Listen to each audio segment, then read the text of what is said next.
Hey guys and welcome back to my channel. This is part 2 of What If Naruto Life has been turned into a RPG game. Before we begin, don't forget to like, share and subscribe, and also go and support the author, link in description. Haruno Clan Area, Clan Leader Family Home. Have a seat, Sakura. Mebuki directed her daughter as they entered their living room. We have much to talk about. Sakura looked curiously at her mother as she sat down and observed Mebuki bustling around the living room kitchen that made up their house. Most people would expect a clan head's house to be ostentatious and grand, but the Haruno clan had only been on the rise in the last 20 years, so they had kept much of their humble origins.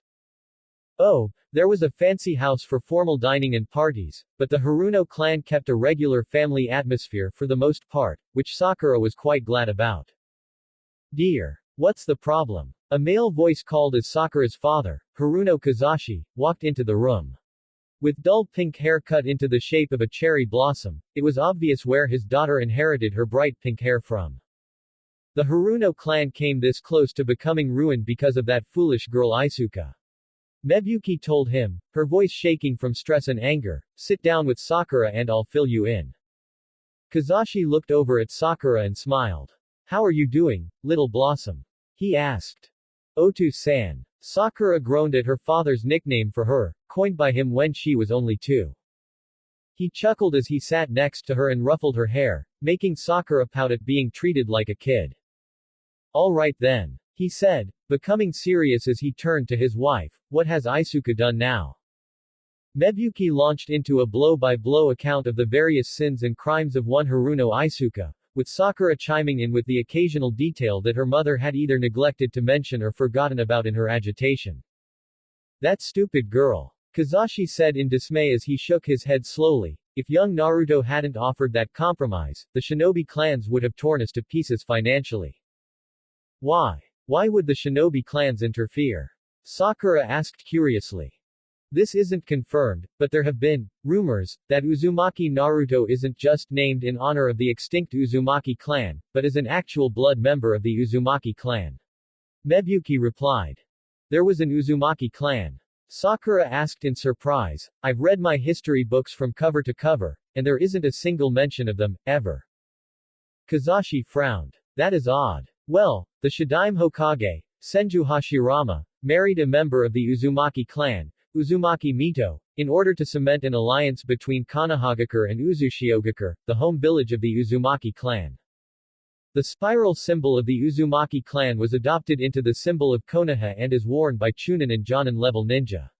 Mebuki added, the loyalty of the Uzumaki was legendary, just as legendary as their skills at the art of Fuinjutsu. Even now, many years after the destruction of Uzushiogakure, their inability to betray either family or an ally is spoken of in awe. Because of their loyalty, they came to our aid during the First Great Shinobi War without needing to be asked. Kazashi continued, they aided all of the shinobi clans in one way or another, which leads us to why Isuka would have ruined us if Naruto-san had not offered this deal. The clan shinobi of Konoha owes the Uzumaki much, and regretted being unable to aid them during the surprise attack that destroyed them, so they do what they can to aid Naruto-san if something like what Isuka did happens. Several high-ranking civilians have found that their business ventures were decidedly shaky without support from the major clans and were vulnerable due to clan shinobi refusing to take missions to guard or escort their properties. Mebuki said quietly, we can thank all our ancestors that the boy still has a crush on you, otherwise we would have gone the same route. He might not like me like that anymore. Sakura admitted sadly, usually he asks me out at least once a day, but he hasn't asked me out in about 2 days. Her parents exchanged looks before turning back to her. Sakura, while I know you would prefer not to be the sole bearer of the conditions Naruto-san has determined, the fact remains that you are. Kazashi said carefully, as your father, I must ask you to bear with it until you graduate. Okay, Otu-san. Sakura nodded before sighing, I guess I'd better put together some studying materials for tomorrow. Naruto's grades are only slightly better than Inuzuka Kiba's.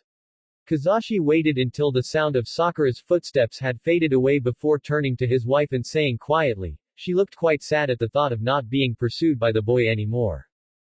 He strokes her ego and assures her that she's attractive. Mebuki replied quietly, From what I hear, the Uchiha boy ignores practically everyone, especially his fangirls, to the point of rudeness. Combined with Sakura's insecurity towards her physical appearance, it's of little surprise that she is insecure without some way of affirming that she is pretty. I dislike the sound of Uchiha Sasuke. Kazashi said with a frown, Sakura deserves someone who will treat her like a princess, not like an inconvenience. To be fair to the boy, he has an entire academy full of girls, civilian and shinobi, throwing themselves at him. Mebuki pointed out, that would try the patience of a stone, let alone a pre-adolescent boy who had his entire clan massacred by his elder brother. I know, but that kind of excuse can't hold out for everything. Kazashi said slightly impatiently, most people would try and reach out, create new bonds to replace those they had lost, at least after a while. Sasuke. He rejects bonds with others, from everything Sakura has told me, plus what little I've seen of the boy myself, because he fears that those bonds will be used against him or taken from him like his brother did to his parents. He has little to nothing to hold him here. Mebuki didn't question her husband's conclusion. He was a retired lifetime genin, who had charmed his way into her heart with his quick and ready humor and devotion to her. When Sakura had been born, he had retired from active duty. He had been missed because of his skill at reading people. While not as sharp as a fully trained member of Anbuti and I, he could make a snap judgment about someone, which usually turned out to be right for one reason or another. Sakura thinks that she can break through to him. Mebuki said quietly. She can't. Kazashi shook his head, the boy has to make the first step himself, otherwise he will never truly recover. True. Mebuki sighed, what do you think about Sakura tutoring Naruto, san? I knew Yondaime-sama. Kazashi said quietly, if he believed his work would hold against that monster, then I see no reason to be worried. Besides, now that Sakura can't diet, she'll finally be able to train properly. I owe Naruto-san for that if nothing else. Mebuki nodded slightly. Her husband had tried to convince Sakura about eating properly, but she had been more stubborn about that than she had been about anything else. Well, at least now that she was legally barred from cutting back on the amount of food she ate, it was a non-issue now. We will just have to wait and see. Mebuki said as she stood up to get dinner ready.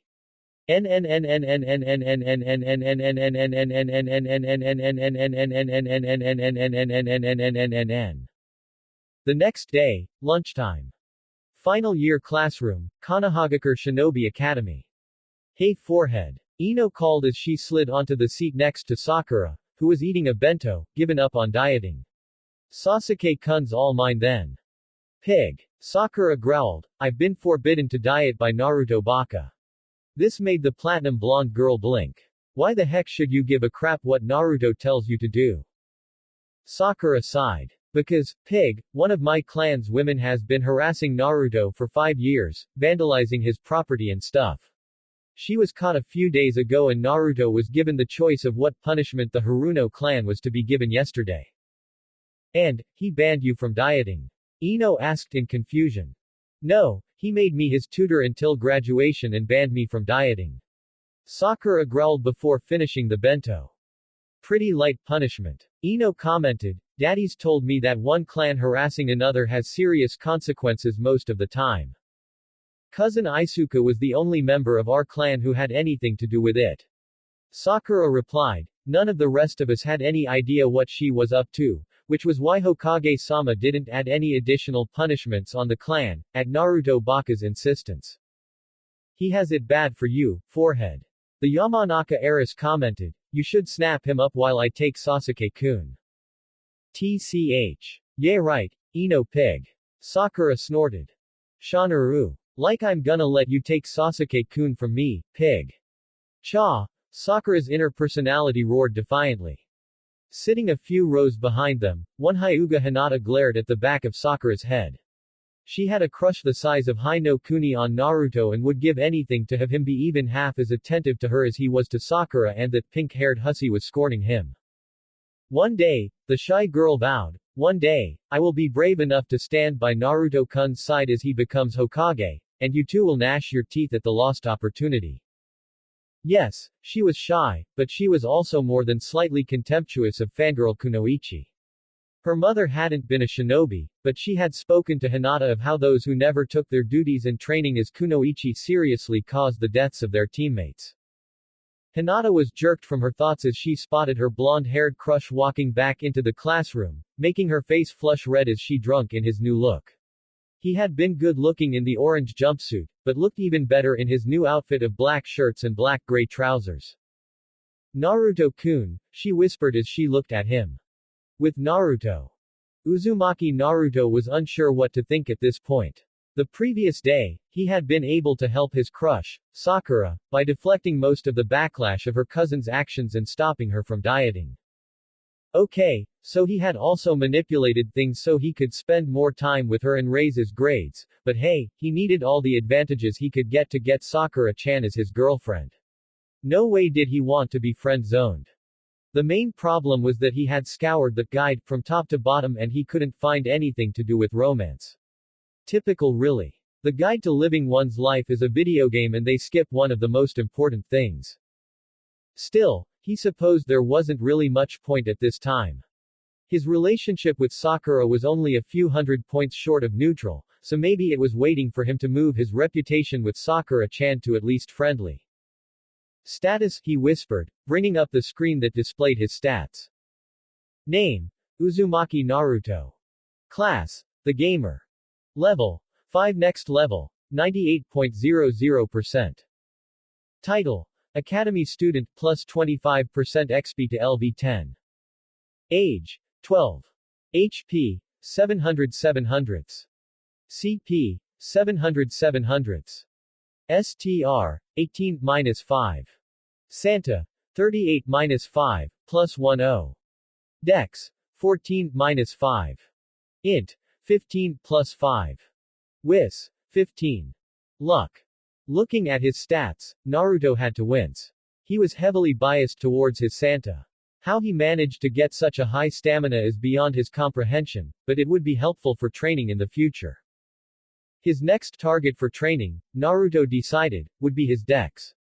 He had been neglecting it as of late, and it would never do to become unbalanced. Besides of which, it would let him level up his shurikenjutsu and hiko yoshin fast draw technique skills. Most people dismissed shurikenjutsu as merely being useful for distraction, but Naruto wasn't too sure about that. His Jiji had told him about a shuriken clone technique he had invented that he used to literally shred his enemies to pieces, so the blonde boy was certain that his skill with thrown weapons shouldn't be neglected. As lunchtime ended and Iruka-sensei started yet another boring lecture, this time about the Second Great Shinobi War, Naruto kept one ear open while allowing the rest of his mind to wander. He was planning what to serve Sakura-chan when she came over to tutor him after the academy was over when he heard his name called. Naruto, could you tell the class what the Nadaime Hokage's ninjutsu specialty was? Mizuki called, a barely hidden sneer on his face. Unfortunately, for Mizuki, Naruto had studied up on the abilities of the four Hokage, so this question was easy for him. Nadaime-sama specialized in using Suiten ninjutsu. Naruto replied with a smirk. Very good. Mizuki said, surprised at the dead last's knowledge. Now, what was his favorite weapon? The Raijin no Ken Thunder God Sword. Naruto answered promptly. Well done Naruto. Iruka nodded. Next, Choji. What was Sandaime-sama's age when he became Hokage for the first time? Naruto automatically tuned out the rotund boy's response as he turned his attention to the window that had popped up as he had answered the last question. You have proven your knowledge. +1, Wis. He had to smirk slightly as he closed the window. The boredom of book learning hadn't prevented him from memorizing all of the special traits and equipment of the previous leaders of the village. Senju Hashirama's Mokuton wood style was fairly obvious, because he created the enormous forest around Konohagakure and even quite a few of the initial housing in the village proper, most of which still stood today. Senju Tobarama was infamous for possessing a frighteningly high water affinity, and his kenjutsu skills, combined with the Raijin no Ken, was very formidable. His Jiji, Sarutobi Hiruzen, didn't possess a Kekkei Genkei like the Shadaime, nor did he have a specialty ninjutsu skill set like the Nadaime. What the Sandaime possessed was just as great however, his sharpened strategic mind, as well as a determination to do what was best for the village. Legendary for mastering all non-Kekkei Genkei ninjutsu in Konoha, he was honored with the title of the Sandaime Kami no Shinobi, third god of shinobi. The Yondaime Hokage, Namikaze Minato, had only had his title for less than a decade before the day of the Kyuubi, but his exploits on the battlefield during the Third Great Shinobi War were the stuff of legends, slaying over 200 Iwagakure shinobi using his two jutsu, the Hiraishin, Flying Thunder God, and the Rasengan, Spiraling Sphere, earning him the title of Konoha no Kiro Senko, Yellow Flash of the Leaf. Not much information was actually readily available about the Yondaime for some reason. His sacrificial attack that defeated the giant fox demon was utterly unknown, but had raised the man to nigh godhood in Konoha. This made the dearth of information regarding the man and his jutsu strange, to say the least. Naruto had no idea what the Hiraishin or Rasengan were or what they did, and the only thing that was known about the man who had created them was that he had been the most talented prodigy in the history of Konohagakure. A couple of windows popped up, the first making Naruto's eye twitch. By organizing information neatly in your mind, you gain +1 int. Whoever Gaia is, he or she is definitely making fun of my intelligence. Naruto thought sourly before closing that window and reading the next one. Quest created. The fourth principle. There is not much information available about the legendary fourth Hokage, which you find irritating. Investigate and discover the details of at least one of the Yondaime's jutsu, as well as at least one detail about the man himself. Quest completion reward. Plus 600 XP. 1 random jutsu scroll. Plus 250 reputation with. Quest failure. Plus 200 XP. Except. YN. Naruto frowned as he read the quest description. It was odd that the quests that were created were so random. None of them seemed to have a unifying theme other than, Naruto go do this and you'll get this, this and this. What the hell? Why not? Naruto hit the Y button, closing the window. He did want to know more about his hero, the Yondaime, so this was a quest he would gladly take. The question was, where to look? The library was out, because the crabby old bat that was in charge of the place hated him and tossed him out as soon as he tried to walk in. The academy sensei were out as well, even Iruka sensei, as they clammed up as soon as he asked about the Yondaime for some reason. Weird people. This left only one source of information regarding the Yondaime that Naruto knew was unbiased regarding him, as well as highly likely to know about the jutsu and the man himself, his Jiji. He'd go and pay the man a visit after he'd finished his tutoring session with Sakura-chan. It was the only thing to do.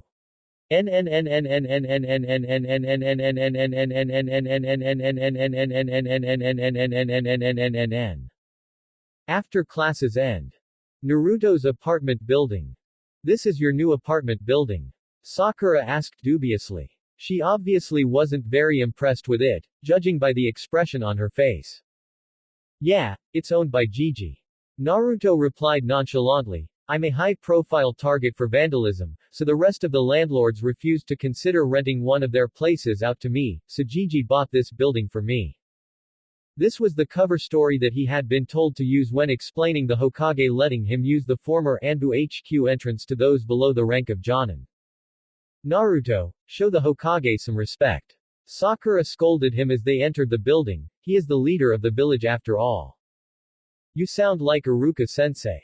Naruto grumbled. I'll tell you the same thing I told him. I knew him as the man with the funny hat before I knew him as the Hokage. He's the closest thing I have to family, Sakura-chan. The Pinket's expression softened. Sorry. Most people in our class aren't orphans, so I keep forgetting. Naruto nodded. Most of Sakura's fellow civilian-born students in their class were either adopted or unaffected by the Kyuubi's attack 12 years previously. Most of the orphans had been older than them, like Higurashi Tenten. It's okay, Sakura-chan, just be more careful in future, nay. He said with a smile. Fair enough. Sakura nodded, before she looked around the hall they were walking through. This place needs a good clean. It's filthy. My apartment's clean as a whistle. Naruto told her, I'm planning on cleaning up the rest of the building once I get settled in. Jiji isn't charging me rent, so the least I can do is clean the place up and maintain it. Sakura was silent as they approached his room. Naruto couldn't even begin to guess what she was thinking about. Mentally shrugging, he led his crush into his home. Ojamashimasu, Sakura muttered as she entered Naruto's house for the first time. Peering around, she made an odd humming noise as she took in the rooms. I'm surprised that the place isn't full of empty ramen packets. She commented. Oi. It's only been a day since I moved in. Naruto grumbled good-naturedly, give me some time and it will be a mess. Oh no you don't. Sakura countered, putting her hands on her hips and glaring at the blonde boy purposefully. I will not be subjected to a mess every time I come over. Either you keep this place spick and span, or you come over to my house to study. Pick. I was joking, Sakura-chan.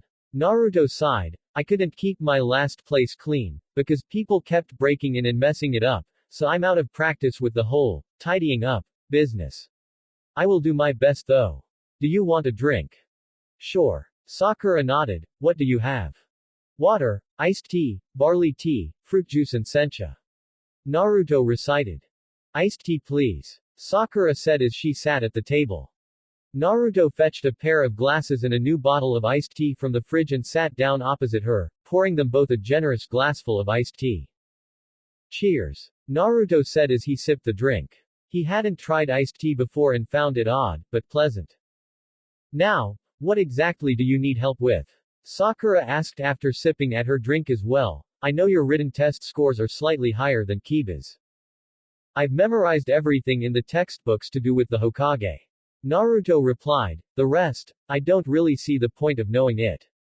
The code of shinobi conduct has been broken so many times that it's held together with duct tape and it's unrealistic. As for the history of the elemental nations. Interesting, but again, not something I can see as being absolutely vital to being a shinobi. What do you mean about the code? Sakura asked, every shinobi abides by it. Well, take the rule about showing no emotions. Naruto said thoughtfully, I mean, even shinobi are human, right?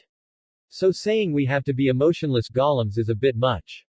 All we have to do is keep our emotions from affecting us while we're on missions, and by missions, I mean ones that are C rank and above, not D ranks. Sakura was taken aback by the thought that the class Dobi had put into something she had taken as an absolute. She quickly rallied however. I'll give you that one Naruto, but you still have to learn the rules in order to pass the written section of the Genin exam. Sakura reminded him, the history section is intertwined with the Hokage, so a little brushing up on the battles they were involved in should help you there as well. She looked around for a moment before asking, can I use your bathroom first? Second door on the right once you leave the living room. Naruto told her. As she headed out, Naruto whispered, observe prompting a window to appear with her details on it, which Naruto quickly scanned. Name, Haruno Sakura. Class, Brainiac. Level, 7 next level, 55.25. Title, Academy Student plus 25% XP to LV10. Age, 12. HP, 550 550ths. CP, 250 250ths. STR, 10-5. Santa, 10-5. Dex, 20-5. Int, 45. Wis, 40. Luck, 25. Status, Uchiha Fangirl minus 25% to all express gain, minus 10% to teamwork bookworm, plus 10% int per level, plus 25% XP for reading textbooks, absolute chakra control, minus 50% CP cost for all jutsu, civilian ancestry, 25 HP and CP less added during level up. Perks, secondary personality. Eidetic memory. Honor student. Flaws, malnourished. Fangirl. Mercurial temper. Insecurity. Low stamina. Haruno Sakura is the clan heiress of the Haruno clan, a rising power among the civilian clans of Konohagakure. Although she possesses far more potential than the average civilian genin candidate, she squanders all this potential by chasing after the last Uchiha as one of his rabid fangirls. Dear Kami. Naruto muttered as he took in Sakura's stats. She had barely any STR or STA, although her int and wis were definitely very impressive. Her dex and luck were so-so. The statuses were a mix of good and bad, but the only one that had to go was the Uchiha Fangirl status. The civilian ancestry status was something she had been born with, so he doubted anything could be done about that. The other two were definitely positive ones that he wasn't going to mess with. Frowning, Naruto touched the perk labeled Secondary Personality, prompting another window to pop up. Secondary Personality. You possess a secondary personality as a result of repressing your true feelings over a number of years. While this inner version of yourself often gives you bad advice, it also acts as the perfect defense against the mindwalking skills of the Yamanaka clan, as well as other mind-reading jutsu. Passively increases the chance of bad judgment calls by 20%. Passively increases resistance against genjutsu by 10%. Actively increases resistance against any mind-reading skill by 75%. This perk can be completely removed by fully accepting all of your repressed feelings, or partially removed by accepting a part of them. Naruto read the description of the perk with increasing incredulity. Sakura. Repressing her feelings. She certainly never had any trouble expressing when he had irritated her beyond her tolerance. Closing that window, he moved to the next one. Eidetic memory. You possess a very sharp memory, able to recall something after seeing it only briefly. While not as good as a photographic memory, it is still an amazing benefit to learning. Passively adds 10% extra express from learning from books or scrolls. Whenever you learn a skill from a scroll, you start off with 20% XP in that skill. This perk can be lost if you receive critical brain damage. Sounds like Sakura-chan alright. Naruto muttered to himself, moving to the next one. Honor Student. You are the teacher's favorite student due to your dedication to learning, perfect attendance and lack of rule breaking while in school hours. While enrolled in school, you gain an additional 10% XP boost. As long as you maintain your good conduct and keep this perk, you are guaranteed to be top kunoichi. This perk is automatically lost after being assigned to a genin team after graduation. It can also be lost before then by either constantly rule breaking for a month, being absent without cause for a month straight, or your grades dropping by a significant amount in a short period of time. Naruto found himself nodding, right up until he read the bit about Sakura definitely becoming top kunoichi. This wasn't entirely unexpected, but he doubted Sakura would actually do any training if she got onto the Thames team as long as she had the Uchiha fangirl status. While he had started her down the path of being a real kunoichi rather than a fangirl kunoichi, it evidently hadn't been enough to break her of fangirling over the Tem. If he wanted to make sure she had a good chance of surviving to the rank of Chunin, he'd have to get rid of both the Uchiha fangirl status and the fangirl flaw. Hearing Sakura coming back, Naruto hurriedly closed the windows, but resolved to use his Observe skill on her again so he could finish reading her stat page. Observe has leveled up. Ignoring the new window, Naruto beamed at Sakura as she came back into the living room. Ready to get started, Sakura-chan? He asked with a gesture at the books he had piled to one side of the table in preparation for the study session. We might as well. The Pinkett sighed. Let's start with history today, as that seems to be an area that at least interests you somewhat. The next 2 hours were somewhat awkward for the two preteens, as this was the first time they had spent any time with each other without having their classmates around them. Sakura got by it by focusing on the material at hand, as well as thinking up ways to draw Naruto's interest to the subject matter by drawing his attention to the famous historical battles that the Hokage were involved in first, then adding in background information. It worked. Go figure that one. As he saw Sakura off with a wave and a smile, Naruto thought that these lessons might not be such a bad idea. His int and wis had both gone up by 1 already, and that was just from the sheer volume of material he had read through. Just thinking about it made his brain throb from information overload.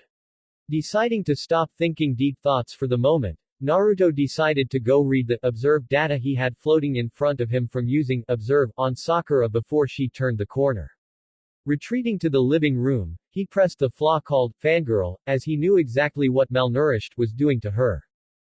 Fangirl. You are obsessed with an individual to the point that you think of little else but that person, driving your friends away and making the subject of your crush obsession dislike you. A 10% reduction to teamwork. For every fangirl action taken in front of the subject of your crush, your reputation with that person is lowered by 50. This flaw can be lost by facing the truth of who the subject of your obsession is and what they are really like.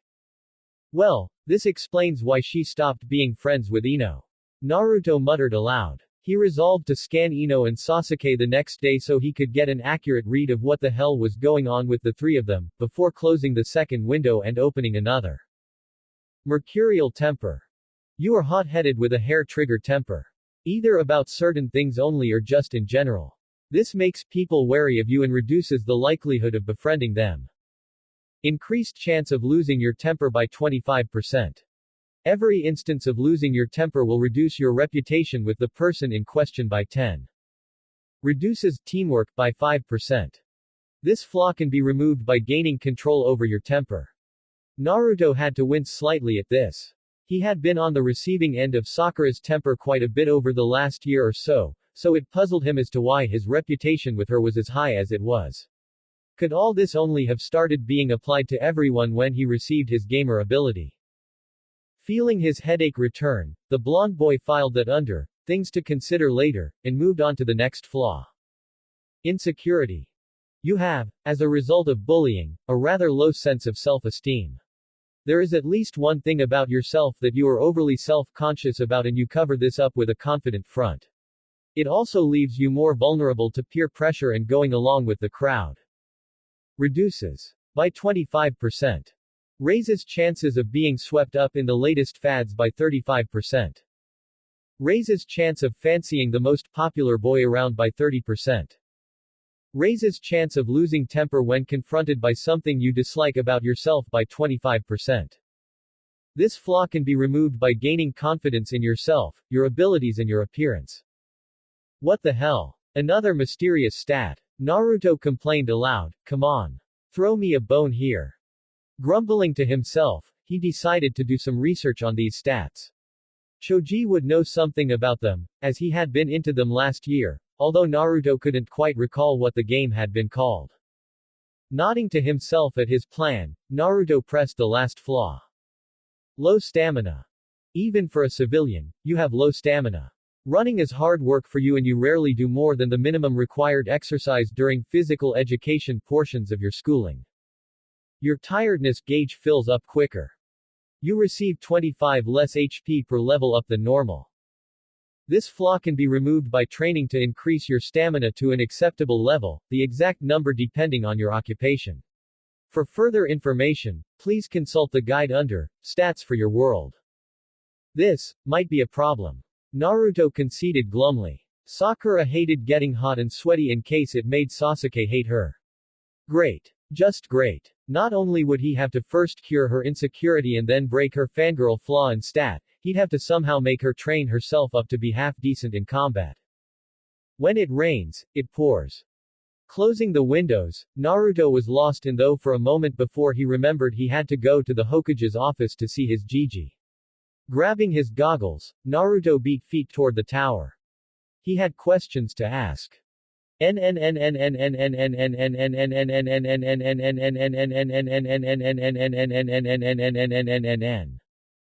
Hokage's office.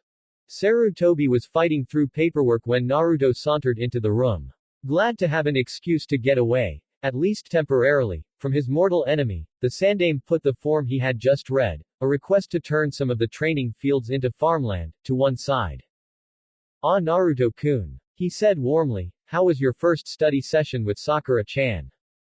I have a headache. Naruto pulled a face as he answered, we covered almost all of the battles between Shadaime-sama and Uchiha Madara, both pre-Konoha and after its founding, as well as some of the battles during the First Great Shinobi War. You have made some progress then. Sarutobi suggested. Yeah, but does learning things have to be so damn headache-inducing? Naruto groused. You aren't accustomed to absorbing that much information at once yet. Sarutobi informed his surrogate grandson, in time, you will become used to it. Now, what can I do for you? I wanted to ask about Yondaime-sama. Naruto replied, there's almost nothing in the textbooks about him, his jutsu or even what he was like as a person.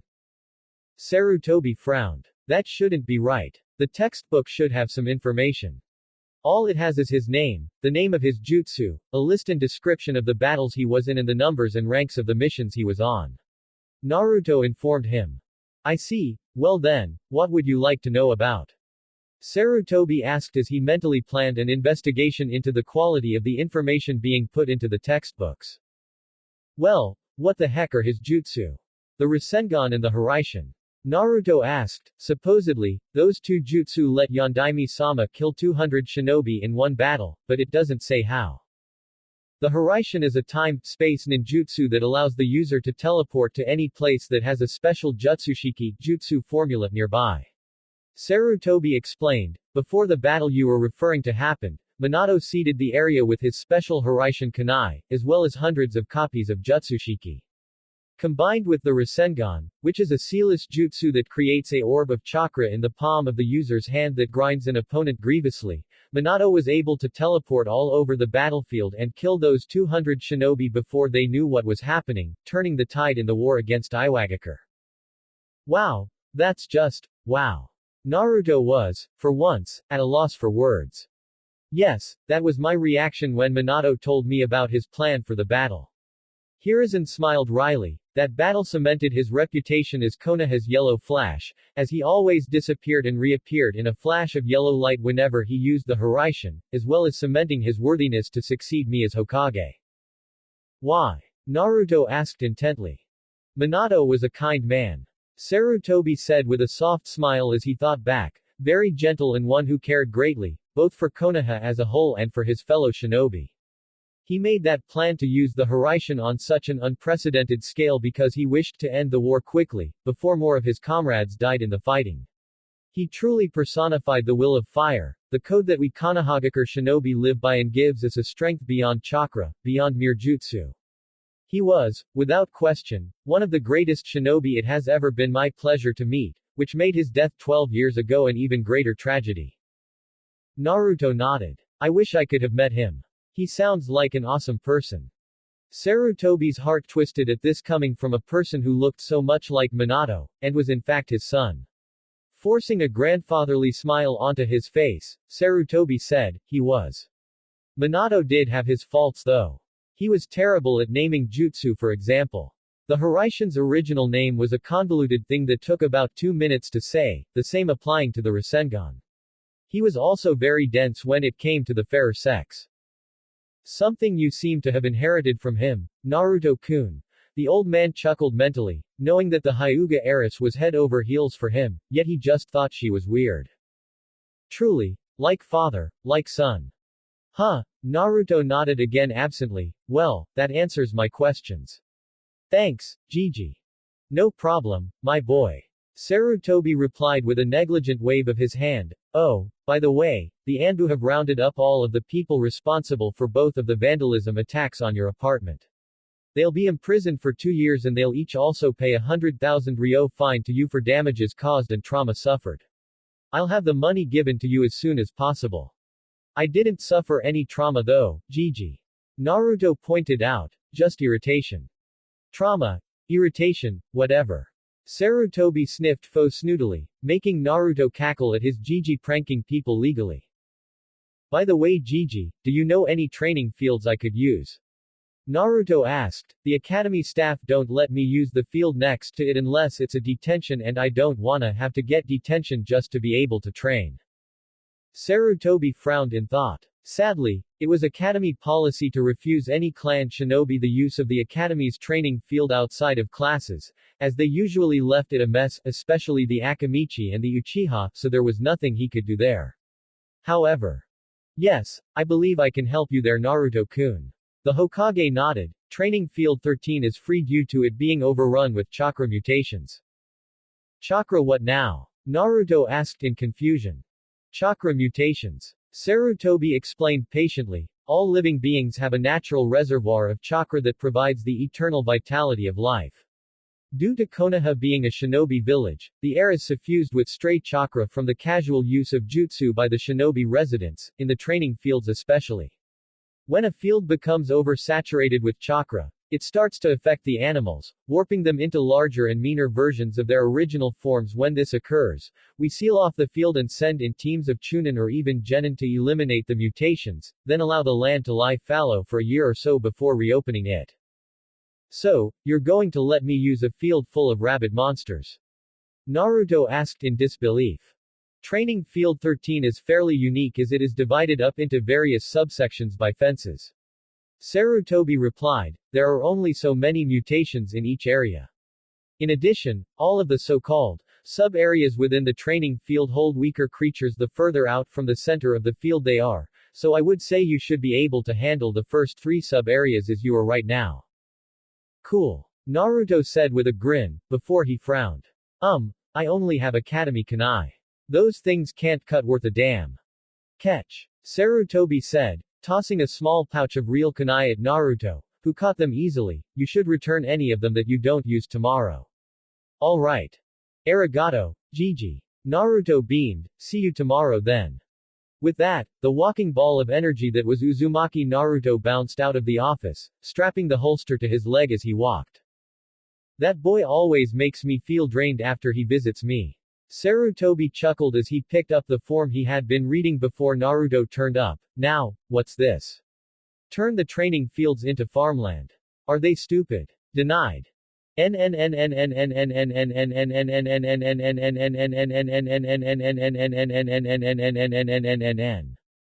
Not long afterwards. Training Field 13 entrance. Naruto stared up at the large gate that was the only way into the training field. It was rusted and looked like it could fall apart in a stiff breeze. Better tell Gigi about that. Naruto muttered before he remembered the windows that had popped up after he had ran from the Hokage's office. Congratulations. The 4th principal, quest completed. You have acquired one piece of information regarding the Hiraishin in the 4th Hokage. Quest reward. Plus 600 XP. Random Jutsu Scroll. See inventory. Plus 250 reputation with. Bonus objective completed. Acquire a piece of information regarding both of the trademark jutsu of the Yondaime.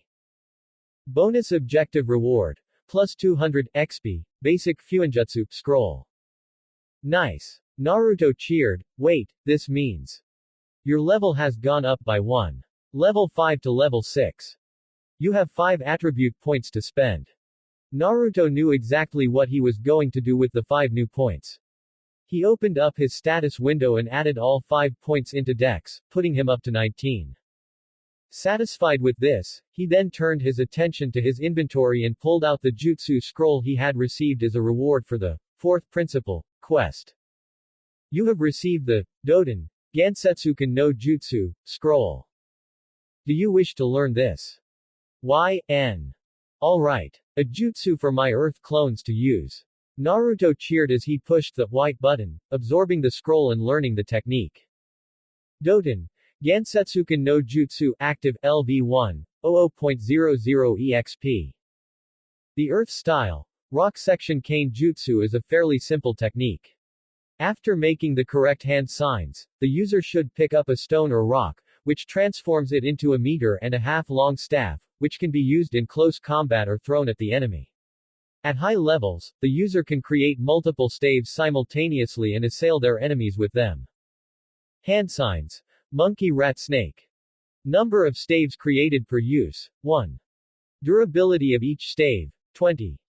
Nice. Let's give it a test run. Naruto grinned as he ran through the 3 hand signs. Doden Gansetsuken no Jutsu. He then picked up a rock that was coincidentally lying at the side of the path and was shocked at the speed at which it shot out to a full 1.5 meter long stone staff. Giving it an experimental twirl, Naruto noted absently that it was perfectly balanced. Observe, he said as he looked at the staff intently. Gansetsuken. A stone staff created by the Gansetsuken no Jutsu, it is moderately resilient to damage. Can be used as an improvised thrown weapon with an accuracy penalty -5. Staff. Limited durability points, LDP 2020. What the heck is limited durability? Naruto pondered, then rolled his eyes as another window popped up. Limited durability. Unlike with regular weapons, those created by chakra generally do not last very long. The time remaining for a weapon created via a jutsu is determined by its LDP. The higher the LDP is, the longer such weapons will last. LDP will decrease gradually over time and will fall sharply when used for combat purposes.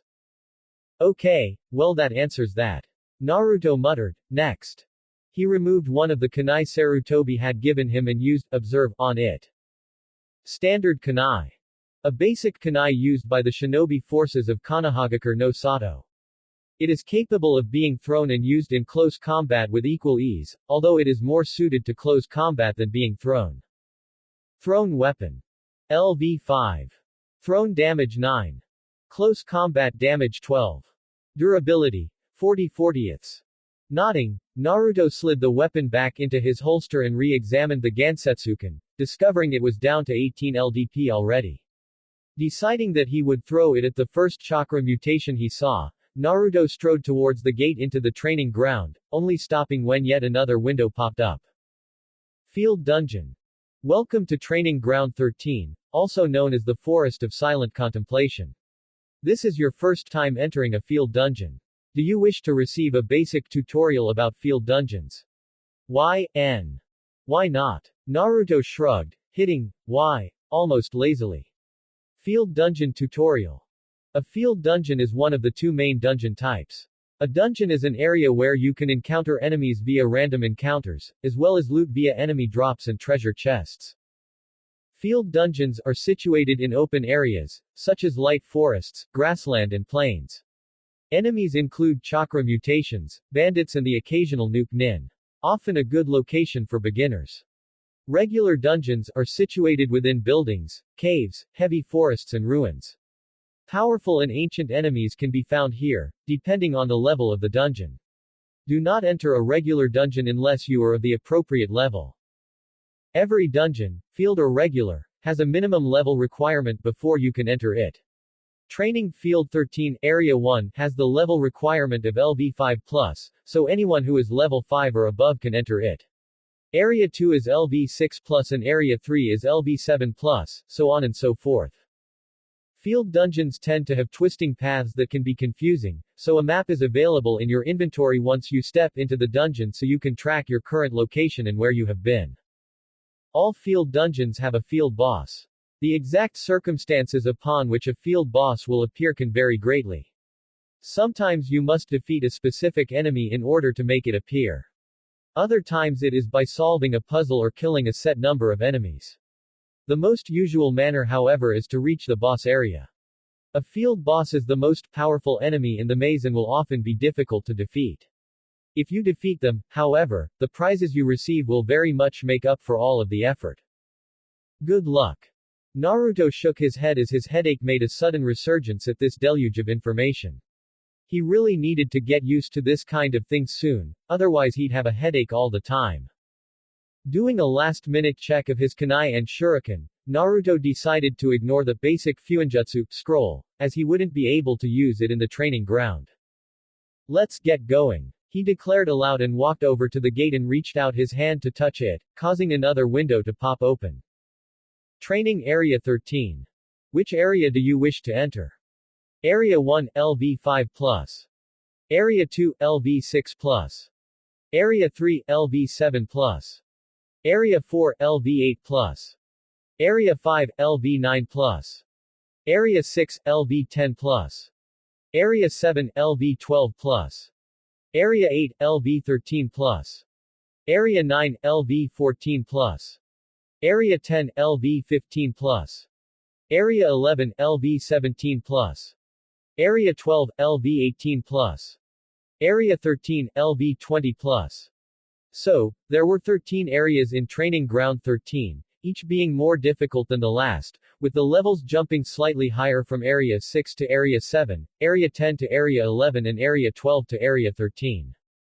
These are the minimum required levels for the different areas. Naruto considered carefully. I think I'll want to be a couple of levels higher for anything above Area 6, just to be on the safe side. Putting the higher levels to one side, Naruto carefully pressed the button indicating Area 1 foot and waited. The window vanished and the rusty gate creaked open ominously, listing slightly now that it was open. Swallowing slightly, Naruto walked through the gate, stone staff held at the ready. As soon as he cleared the gate, it swung shut behind him with a metallic groan. I hate dramatic and ominous ambience. Naruto grumbled as he looked around. Area 1 seemed to be just a continuation of the landscape outside the fence, which wasn't really much of a surprise. Randomly picking a direction, Naruto started moving cautiously through the trees, keeping an eye out for enemies. He recalled that, thanks to his Benton's Blessing perk, he would have no shortage of enemy encounters, so he was first surprised, then irritated when 5 minutes passed without a single enemy showing up. He was getting a bit pissed at that point, when he spotted a chest partially concealed inside a hollow tree stump, which automatically made him suspicious. This situation positively screamed, trap. Seeing no large clumps of undergrowth for any enemies to hide in nearby, Naruto was stumped as to how they could ambush him. Trapdoors, maybe. Shrugging, the blonde shinobi in training decided to go the bold route this time. He walked straight up to the chest and was rewarded by a pair of windows popping up in front of him. Ambush. You have been ambushed from behind by 3 chakra-mutated squirrels. Which was immediately followed by another one. Bloodthirst detected. Immediately behind you. Naruto leapt into the air, somersaulting over his enemies, which were indeed squirrels, but not like any he had ever seen before.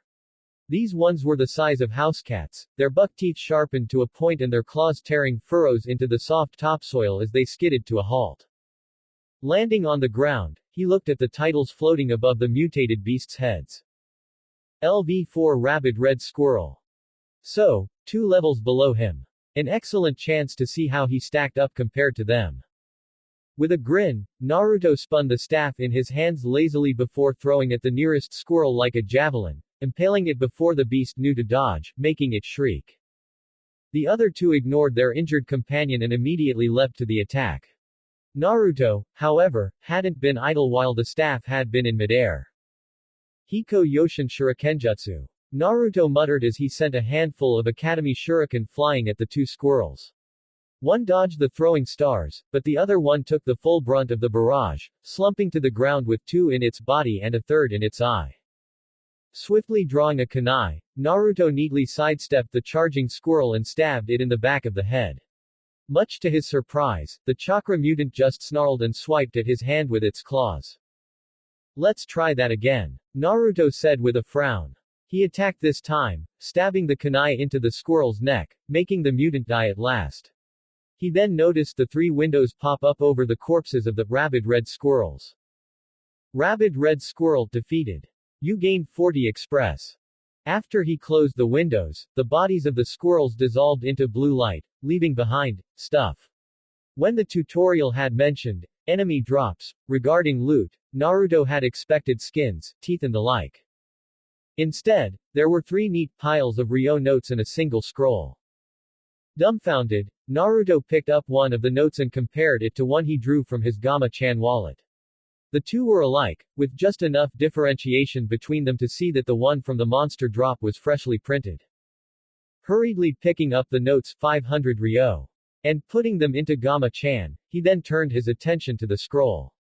It turned out to be something called a crafting recipe for a spider silk underlay armor. Naruto didn't have the faintest idea what it was talking about, so he put the scroll in his inventory until he could figure out exactly what it was for. The chest contained a silver key called Grand Chest Key Number 1, which was not exactly what Naruto was hoping for. He had kind of wanted a sword or even some armor, but he reminded himself that this was just the first bite at the apple. Over the next half hour or so, Naruto discovered the theme of the area was to search out treasure chests, get ambushed by either rabid red squirrels or gnashing gray squirrels, the later of which were level 5 and were more dogged in their attack than their red counterparts, and then take the treasure. He didn't get any more recipes, just money, always welcome, and the occasional cured squirrel fur, of which he wasn't certain what he was going to do with. The chests were a little better, but mostly contained keys for the grand chest, whatever that was, and a bit of extra cash. Currently, Naruto was sat down and taking a break, examining the map of the area as he did so. It looked hand-drawn, with the locations he had discovered chest marked with a star. Currently, He had 4 keys and the map showed that they were in a sort of square position, with 2 of them closer together than the other 2. Could a 5th one be here somewhere? Naruto mused aloud, pointing at a place located upwards and in the center of the 2 key locations furthest apart and across from one another. If one was in that area, that made a pentagram, meaning that the grand chest might appear in the center somewhere, probably along with the field boss. Naruto checked himself over before heading out. Thus far, he hadn't lost much HP, just about 30 points to a surprise attack from a gnashing gray squirrel that popped up when he thought he'd dealt with all of them, and he'd already regenerated that health while resting, so he was good. He hadn't even had to use any of his jutsu, not since that first Gansetsuken, but he knew he'd likely have to use jutsu against the field boss when it turned up. 5 minutes and 5 dead squirrels later, Naruto was removing a key from the last chest, along with a rather odd item to keep in a chest, the blue and white wrapped hilt of a tanto, with part of the blade still attached, but very obviously damaged. It looked like someone had smashed the blade with a hammer or something. Hilt of Toradora. The hilt of the tanto known as Toradora. The blade has been broken, but perhaps not beyond repair by a skilled smith. Was what his observed skill said about it. Naruto waited for a moment and, sure enough, a quest window popped up a couple of seconds later. Quest created. A broken blade can still cut. You have discovered the hilt and what little is left of a tanto called Toradora. Take it to your friend Tenten to see if it can be fixed. Accept. Y.N. Naruto stared at the window, slightly perplexed. This was odd. There was no quest succeed, quest failure notices listed. Shrugging, the blonde boy hit Y before placing the hilt and the last key in his inventory and heading to the center of the pentagram formed by the chest locations. This had better be worth it. He grumbled as he picked up a rock so he would be able to use Gansetsuken as soon as he spotted the field boss. Thus far, his Shurikenjutsu, Hiko Yoshin fast draw technique, and beginner's Hokage Taijutsu had all gone up by a couple of levels, so this time he would try and level up his Doden Ninjutsu. He really had to start trying to find some jutsu for his primary futon affinity though. Abruptly, the ground started to shake. Naruto yelped in surprise as he staggered against a nearby tree and looked around for the cause of the earthquake. A large tree erupted from beneath the ground, with an extra-large chakra-mutated squirrel clinging to the top of it, with a pair of gnashing gray squirrels at its flank. Huh, so this is a field boss. Naruto mused as he looked up at the monster. It was the size of a Labrador, twice the size of the gnashing gray squirrels. It had burnt orange fur and you could see the rippling muscles beneath it. Naruto checked out the name floating above its head. LV7 Berserk Fox Squirrel. Observed, Naruto whispered. Berserk Fox Squirrel. This beast was infected with a tiny dose of the chakra of the Kyubi no Kitsune during its attack 12 years ago and has grown to monstrous proportions. With no sense of self-preservation, it will attack innocent people until it is dead. Special status. Berserk, feel no pain, iron muscles. Special abilities. Summon minions. Naruto paled as he read on. This thing was using the chakra of the demon fox. If it wasn't stopped, it could hurt people. Like him. He hurriedly examined the 4 unknown buttons. Berserk, passive, active. You are a fierce warrior, lost in a sea of rage and fury. You are granted enhanced strength, endurance and speed at the cost of your sanity and self-preservation instincts. Passively grants +1/5 STR. Passively grants +1/5 SPD. Passively grants +1/5 STA. Passively reduces int by 15. Passively reduces dex by 10.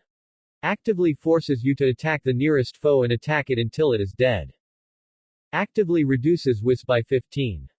Costs 50 CP per minute. Feel no pain, passive. Through either pure mental control or sheer rage, you are immune to pain and can tank the strongest of attacks without flinching. Passively raises Santa by 30. Passively renders user immune to the sensation of physical pain. Iron muscles, passive. You have trained extensively, to the point that your muscles are so large and thick that they act as light armor when in combat, albeit to the detriment of your speed. Passively reduces speed by 10. Passively grants an armor value of 10 to all locations except the head. Passively increases STR by 15. Summon minions active. Letting loose a howl, you can summon subordinates to your aid. Actively summons forth either 2 to 3 rabid red squirrels, or 2 gnashing gray squirrels to your aid. Cooldown. 3 minutes. Costs 30 CP to use. Naruto let loose a string of eloquent expletives at this information. He knew that a field boss would be hard, but throwing the chakra of the Kyuubi no Kitsune into the mix apparently upped the difficulty level somewhat. Shit. Well, nothing to it but to do it. Naruto said determinedly as he ran through some hand signs. Doden, Iwa Bunshin no Jutsu. This time, rather than chucking a rock, Naruto used the earth around him to form the rock clones, 10 of them altogether. Right as the last of them formed, the tree that the boss stood on stopped rising. The berserk fox squirrel let out a high-pitched shriek that set Naruto's teeth on edge and hurt his poor eardrums. 3 rabid red squirrels bounded from other trees and climbed up in front of the field boss, keening and chattering before they all glared at Naruto and his rock clones. Use the Gansetsuken no Jutsu. Naruto ordered swiftly, 5 of you keep the minions busy, the other 5 will be with me and attack the boss. Doden, Gansetsuken no Jutsu, was the only reply he heard, so Naruto hurriedly used it himself. It was interesting to note that the Iwa Bunshin didn't need a rock in their hands to use the rock section Kane Jutsu, which made sense as they were made of rock themselves. The boss snarled and the 5 minion squirrels leapt acrobatically to the attack, hopping down branches before launching themselves towards Naruto. 3 thrown Gansetsuken intercepted them, killing one and seriously injuring another, while the rest were forced to scramble to land and dodge the 2 Iwa Bunshin who hadn't thrown their staves. Meanwhile, the berserk fox squirrel wasn't sitting idle. It leapt straight towards Naruto from where it had clutched the top of the tree, a drop of what had to be at least 2 stories. Scatter. Naruto ordered his clones as he leapt to one side, smacking a nearby squirrel on the head with a swipe of his staff as he did so. The clones barely got out of the way before the Labrador-sized chakra mutant slammed onto the ground, kicking up a small dust cloud. Before Naruto or the clones could react, it screeched again and lashed out with its tail and claws, smashing 2 Iwa Bunshin in seconds. Kuso. Naruto cursed, attack. Don't let it have the time to do anything but defend and dodge. He led by example, stabbing at the snarling monster with his staff, only to be surprised when the squirrel caught it in its teeth and bit down, shattering the stone like rotten wood. His Iwa Bunshin took advantage of Naruto's distraction to stab and smash at the field boss with their staves, while the original Naruto drew a pair of kunai and started slashing and stabbing with them, making the oversized squirrel scream in fury, although it didn't cease its attacks in the slightest. It took another half-hour to wear down the berserk fox squirrel. Naruto had to use the Iwa Bunshin no Jutsu at least 4 more times as the damn field boss kept summoning minions to try and overwhelm him and his Bunshin squad, wearing them down and making them crumble into piles of rocks. Not to mention draining his CP like crazy, but thankfully his CP seemed to regenerate fairly quickly.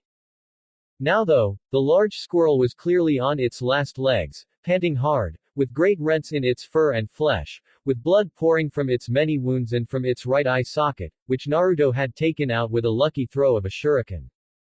Will you just die already, you overgrown stuffed toy? Naruto shouted in frustration as yet another Iwa Bunshin crumbled into rock as a result of a rather strong bite. The berserk fox squirrel roared again as Naruto stabbed it in the side again. Then, an odd red chakra seemed to burst out of the body of the squirrel, covering it entirely and making it look even more feral than it had been previously.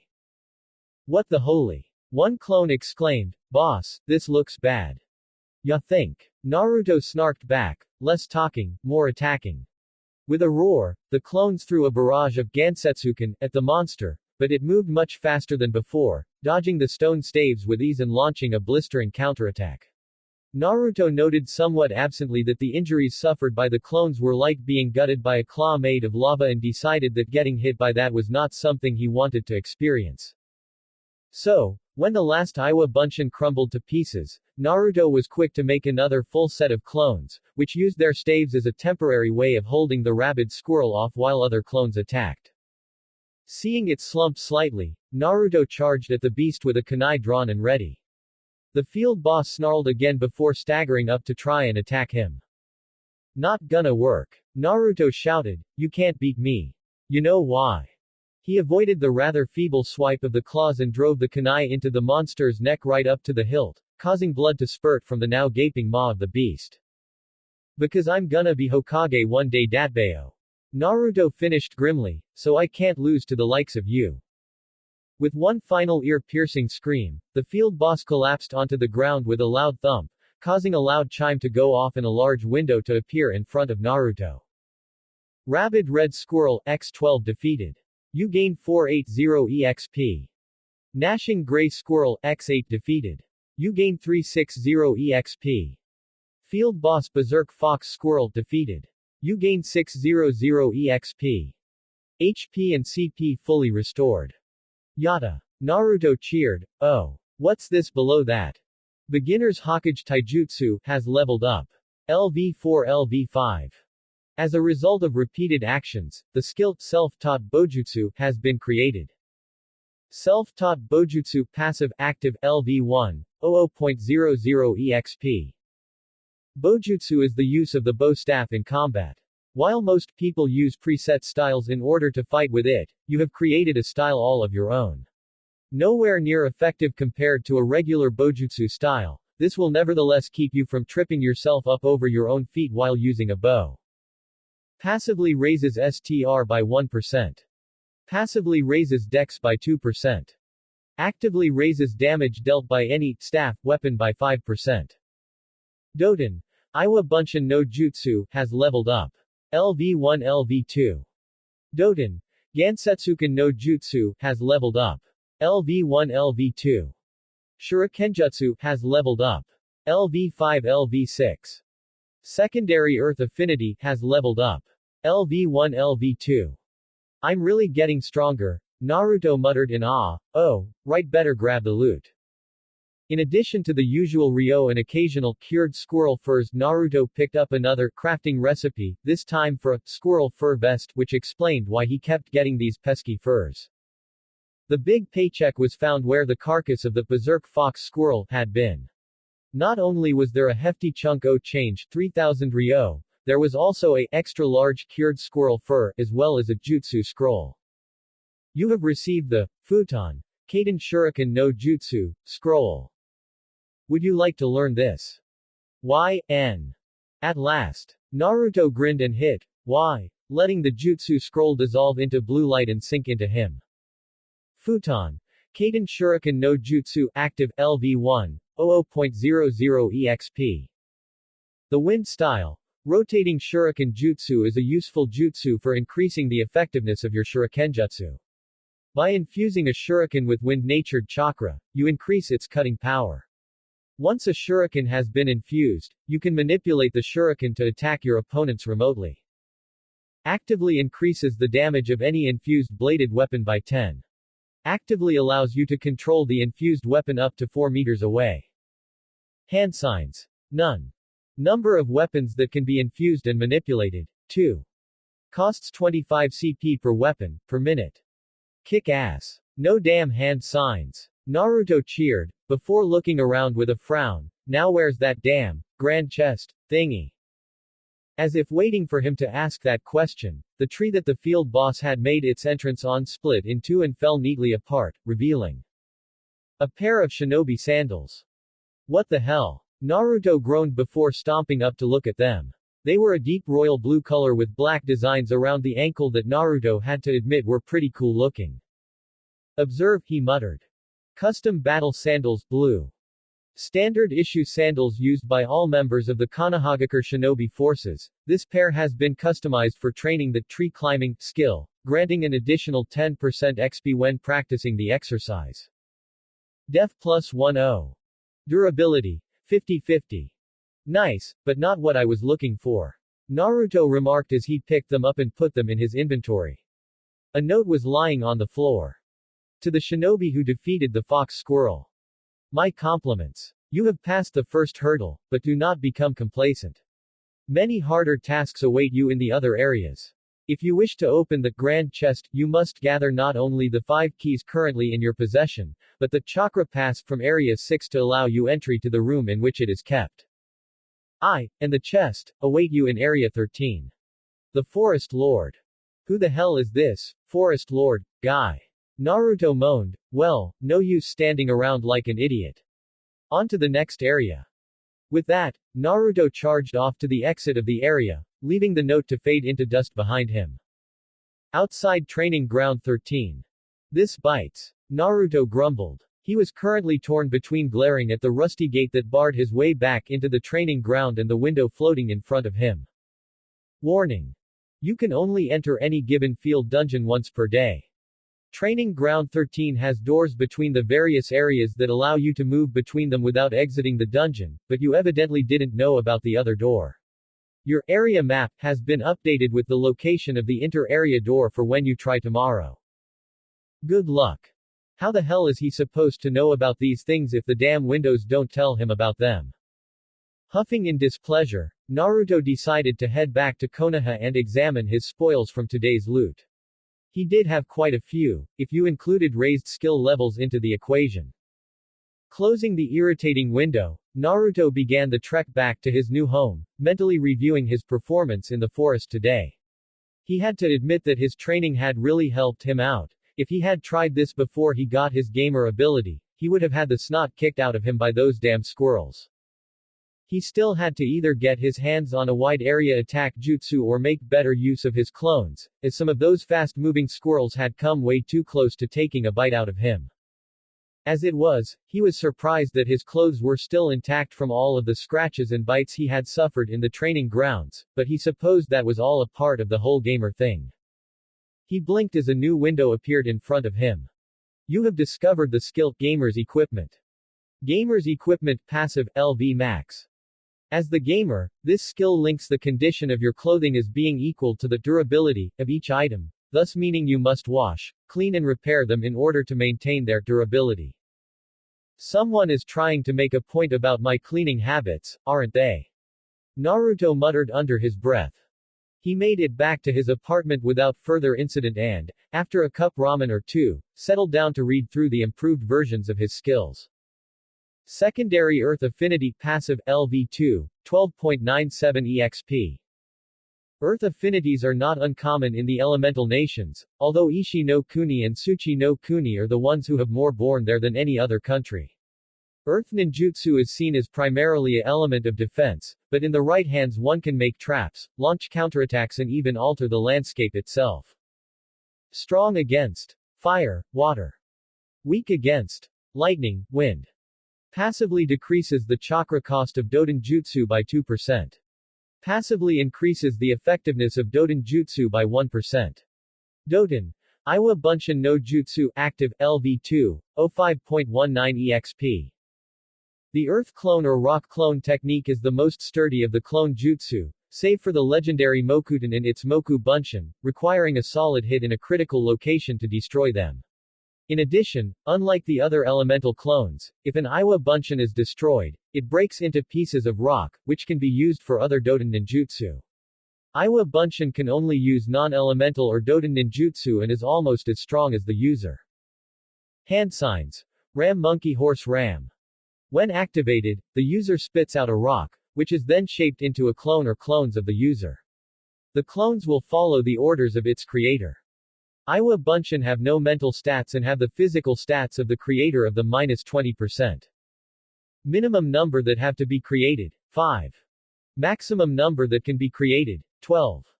Costs 74 CP clone. Doten.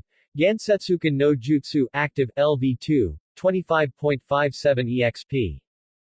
The Earth Style. Rock Section Kane Jutsu is a fairly simple technique.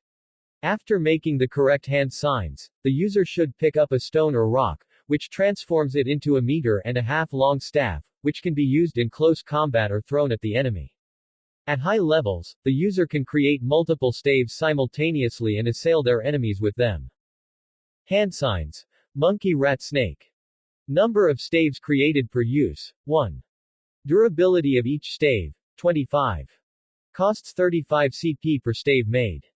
Shurikenjutsu, passive, active, level 6, 31.01 EXP. Shurikenjutsu is the art of thrown weapons. Any handheld bladed weapon that has thrown weapon in its description can be used with this skill. Shuriken, Senbon and Kunai are a few examples. Passively increases dex by 7%. Passively increases damage with thrown weapons by 10%. Actively increases accuracy of thrown weapons by 10%. Costs 5 CP to use. Beginner's Hokage style Taijutsu, passive, active, level 5, 00.45 EXP.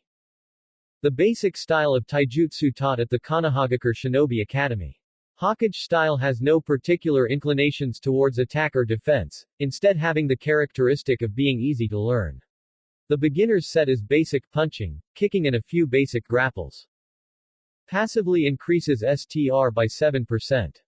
Passively increases dex by 7%. Passively increases Santa by 8%. Phew, that's quite the improvement. Naruto mused aloud. If he kept up this kind of pace for the next 6 and 8-bit months, he'd kick Sasuke Tem around the ring like an unwanted stepchild. Turning his attention to the basic Fuinjutsu scroll, he removed it from his inventory and regarded it. He didn't know much about Fuinjutsu, except that the Nadaime Hokage had been an accomplished master of the art, as was the Sandaime. Both of them had been overshadowed by the prodigy that was Namikaze Minato, if what his Jiji had said about the Hiraishin was true. What better way to surpass his predecessors than to master the difficult art of Fuinjutsu beyond what they had mastered? You have acquired the basic Fuinjutsu scroll. Do you wish to learn it? Y.N. Damn right I do. Naruto muttered as he hit the Y button, only to be dumbfounded when a window popped up over the first instead of the scroll disintegrating. Requisite skill level not met. You cannot learn this skill at the moment as you do not have the requisite levels in one or more other skills that are needed. You must have LV10 in calligraphy before you can learn basic Fuinjutsu. You currently do not know calligraphy. Ah man. Naruto complained, how the heck do I learn that? Calligraphy. Who could guess that that would be needed for Fuinjutsu? Pouting slightly, he made a note to keep a lookout for books on calligraphy when he went shopping after the academy and Sakura-chan's tutoring session.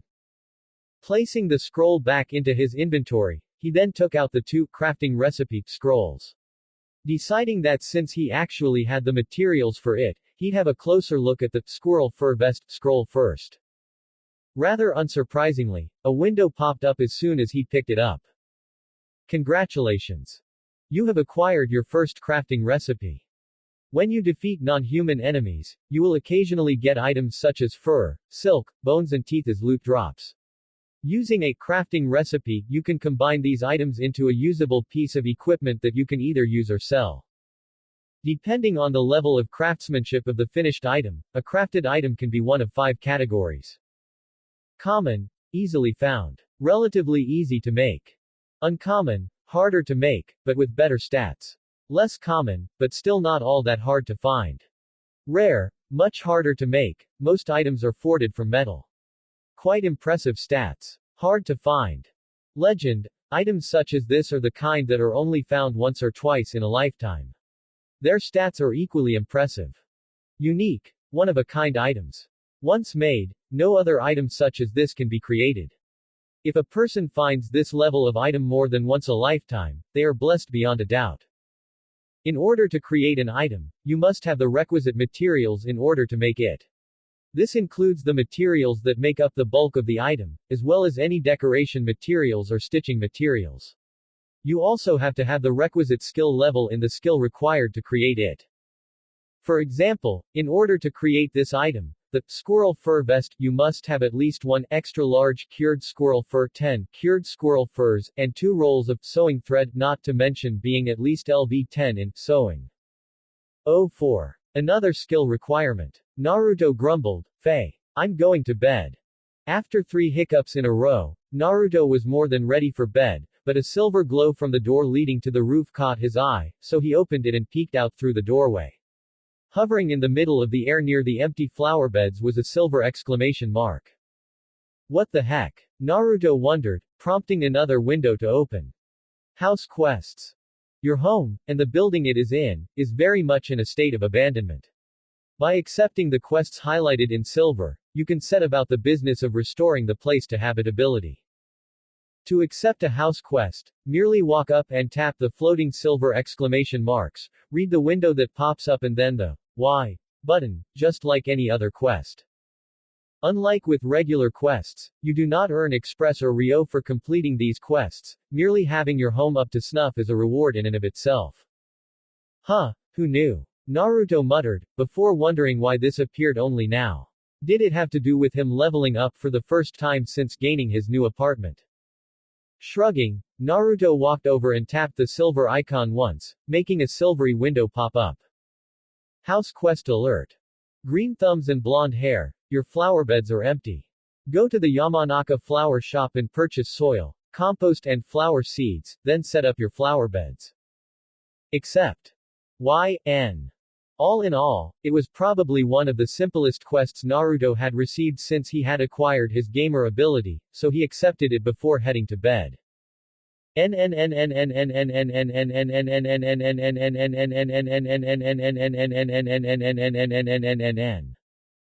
The next day. At the end of academy classes. Hey, Ino. Naruto called, stopping the Yamanaka heiress in her tracks. What, Naruto? She asked impatiently, I have to help my parents at the shop now. That's why I wanna speak to them. Naruto replied, I have a couple of flower beds that I want to fill and the only place I know that sells the kind of soil and compost for flowers is your place. Huh. Ino looked at him with a raised eyebrow, didn't think you were the gardening type. I did have one at my old place, before someone ripped all the plants to pieces. Naruto grumbled, even my houseplants were destroyed. Sucks to be you. Ino said with a hint of sympathy in her voice, fine, come with me. Daddy will want to speak to you about it. As Ino led Naruto out of the classroom, two pairs of eyes followed them, one pair of light lavender and one pair of emerald green. Both felt jealousy in their hearts, but the latter only felt a small twinge, while the former raged against the time that Sakura, and now Ino, were spending with the boy she liked. Naruto examined Ino with his observed skill and was surprised by what he found. Name: Yamanaka Ino. Class: Mindwalker Adept. Level: 8. Next level: 46.90.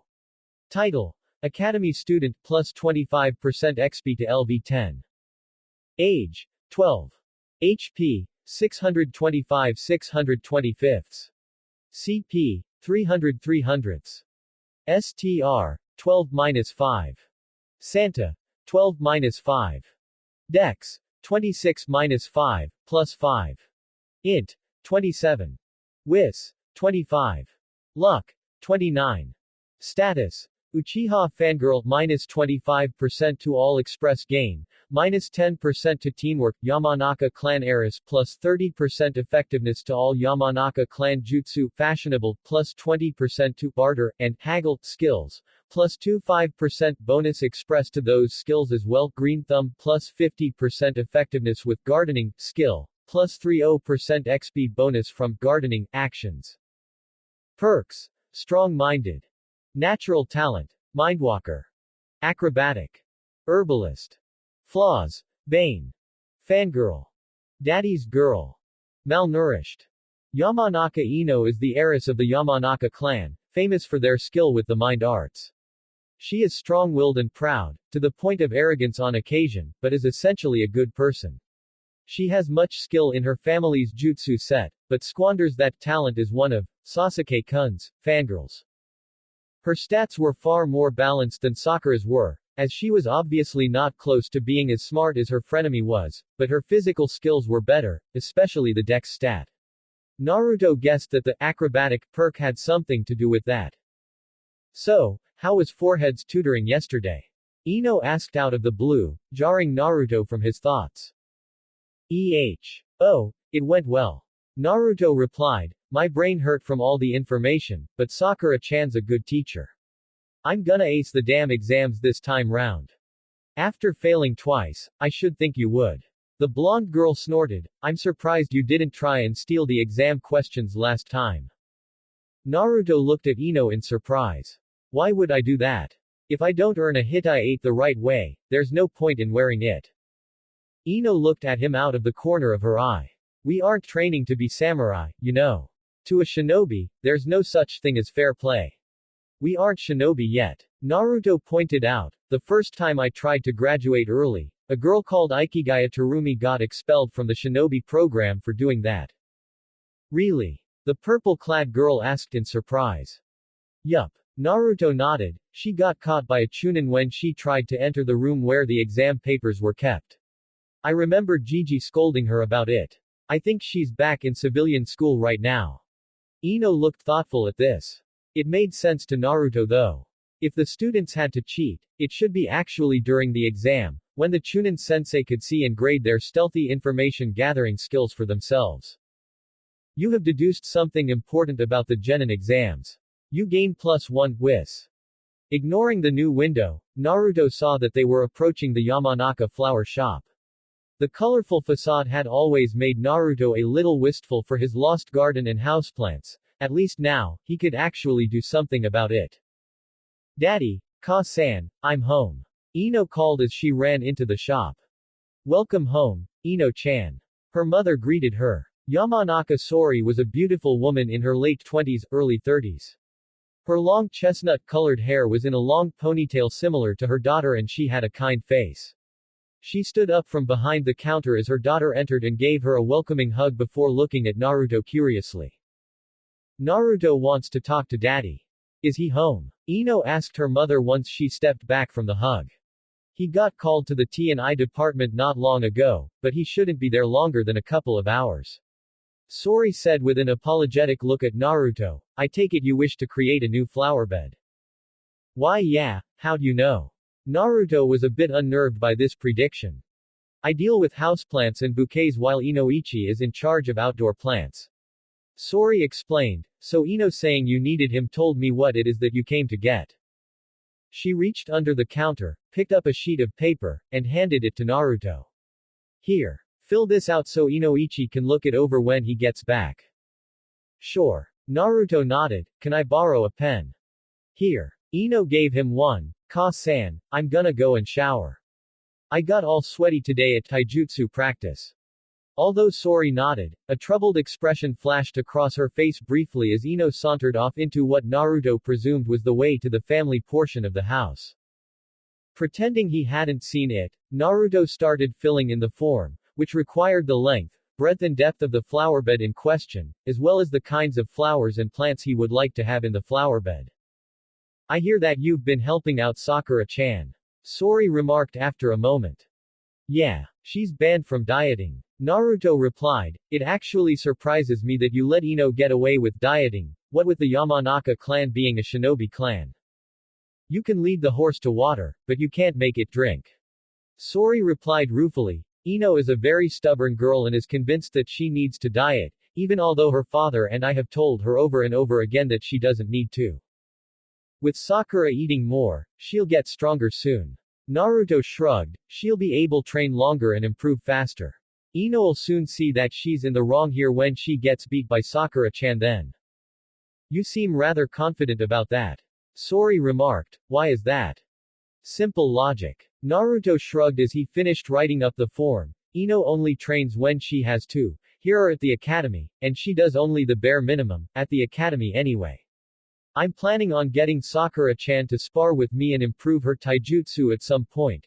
Even if he had only just now decided on that, so Ino will lose if she keeps to her Sasuke-kun attraction plans. Technically, I should be angry that you're planning on making my little girl lose, but as this is in the name of a good cause, I'll let it slide. Sori said with a small smile, don't tell Inoichi though. Ino's his pride and joy and he hates the thought of her being beaten at anything. Beaten now, by someone who doesn't really want to hurt her, or beaten later, by someone who couldn't care less about whether she lives or dies. Naruto said with a shrug, if I were him, I'd choose the former rather than the latter. As would I. Sori replied, so what are you going to do now that you know Inoichi isn't going to be here for a while? I have to go to Higarashi's for something. Naruto replied, but I have my tutoring session with Sakura-chan first. See you later then. Sori nodded at him in farewell as he left. Waiting a moment, she then said, I take it you heard everything then, dear. An embarrassed Yamanaka Inoichi dropped the Toten no Jutsu, invisibility escape jutsu, from where he had been concealed in the corner of the shop during the entirety of the conversation between his wife and Naruto. How long did you know I was there for? He asked. The entire time. Sori replied casually as she examined her nails. I am a chakra sensor, yo no. Inoichi winced at that. Sori had been one of Konoha's best chakra sensors before she semi-retired after getting pregnant with Ino. He should have realized that she would realize he was there. So then dear, do you agree with Naruto-kun's assessment? Sori asked. I do. The Yamanaka clan head sighed. I hate to admit it, but he is right about which I should choose. I just hope my princess isn't too crushed at being beaten. She's far too much like the both of us to let a single loss make her give up. Sori said firmly, if anything, it might be just the right kind of shock to jar her out of this ridiculous diet obsession that she has. We'll just have to be patient and wait. Inoichi nodded before picking up the sheet of paper Naruto had filled up. I agree. Let's have a look here, huh? Looks like he wants to use the old flower beds on top of the old Anbu HQ building. Most of the plants he's mentioned as being what he would like are ones that don't need a lot of attention or watering, so they'd be perfect for someone out on missions. Looks like he's serious about passing this time. Sori remarked.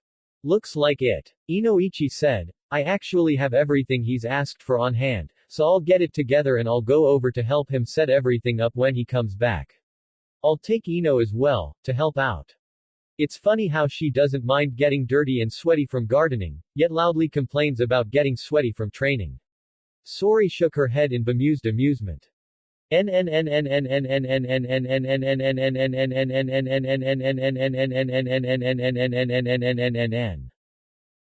an hour later. During Naruto's study session with Sakura. Sakura kept giving Naruto sidelong glances as she helped him with his studying. What her parents had told her about the Uzumaki clan kept whirling in her mind. Could Naruto really be descended from Konoha's old allies? Sakura-chan. Do I have something on my face? Naruto interrupted her musings. Sakura jerked in surprise. Naruto was looking at her with a mix of confusion and concern and she realized that she had been so lost in thought that she hadn't heard him talking to her. No, you haven't, she said with a shake of her head. Say Naruto, you told me yesterday that you and Hokage-sama are close. Yeah, we are. Naruto nodded. He came and visited me in the orphanage as far back as I can remember and he set me up with my first apartment when the orphanage threw me out when I was 5. He takes me out for ramen every now and again, when he can get out from under his paperwork. He's one of only 3 people who give me birthday presents too. Sakura thought of the pile of presents that she received on her own birthdays and felt a bit ashamed. Has he ever mentioned your family? She asked softly. Just that I'm the last Uzumaki, though I don't know if they were a civilian clan or a shinobi clan. Naruto replied. Gigi said he'd tell me either when I became a genin or turned 15, whichever came first. This made the Pinkett frown a bit. Why would the leader of the village deliberately keep Naruto in the dark about his own heritage? It didn't make sense. A shinobi clan's history and heritage was integral to shaping the children as they grew up, ensuring that they were able to master whatever special skills and jutsu that the clan used, like the Nara clan's Kajimane no Jutsu or the Inuzuka clan's Ninken collaboration jutsu. He must have a good reason for it, she thought, without knowing if that's true. I can't tell Naruto everything about the Uzumaki that my parents told me, but maybe a couple of tidbits can't hurt. I've read a bit about the Uzumaki.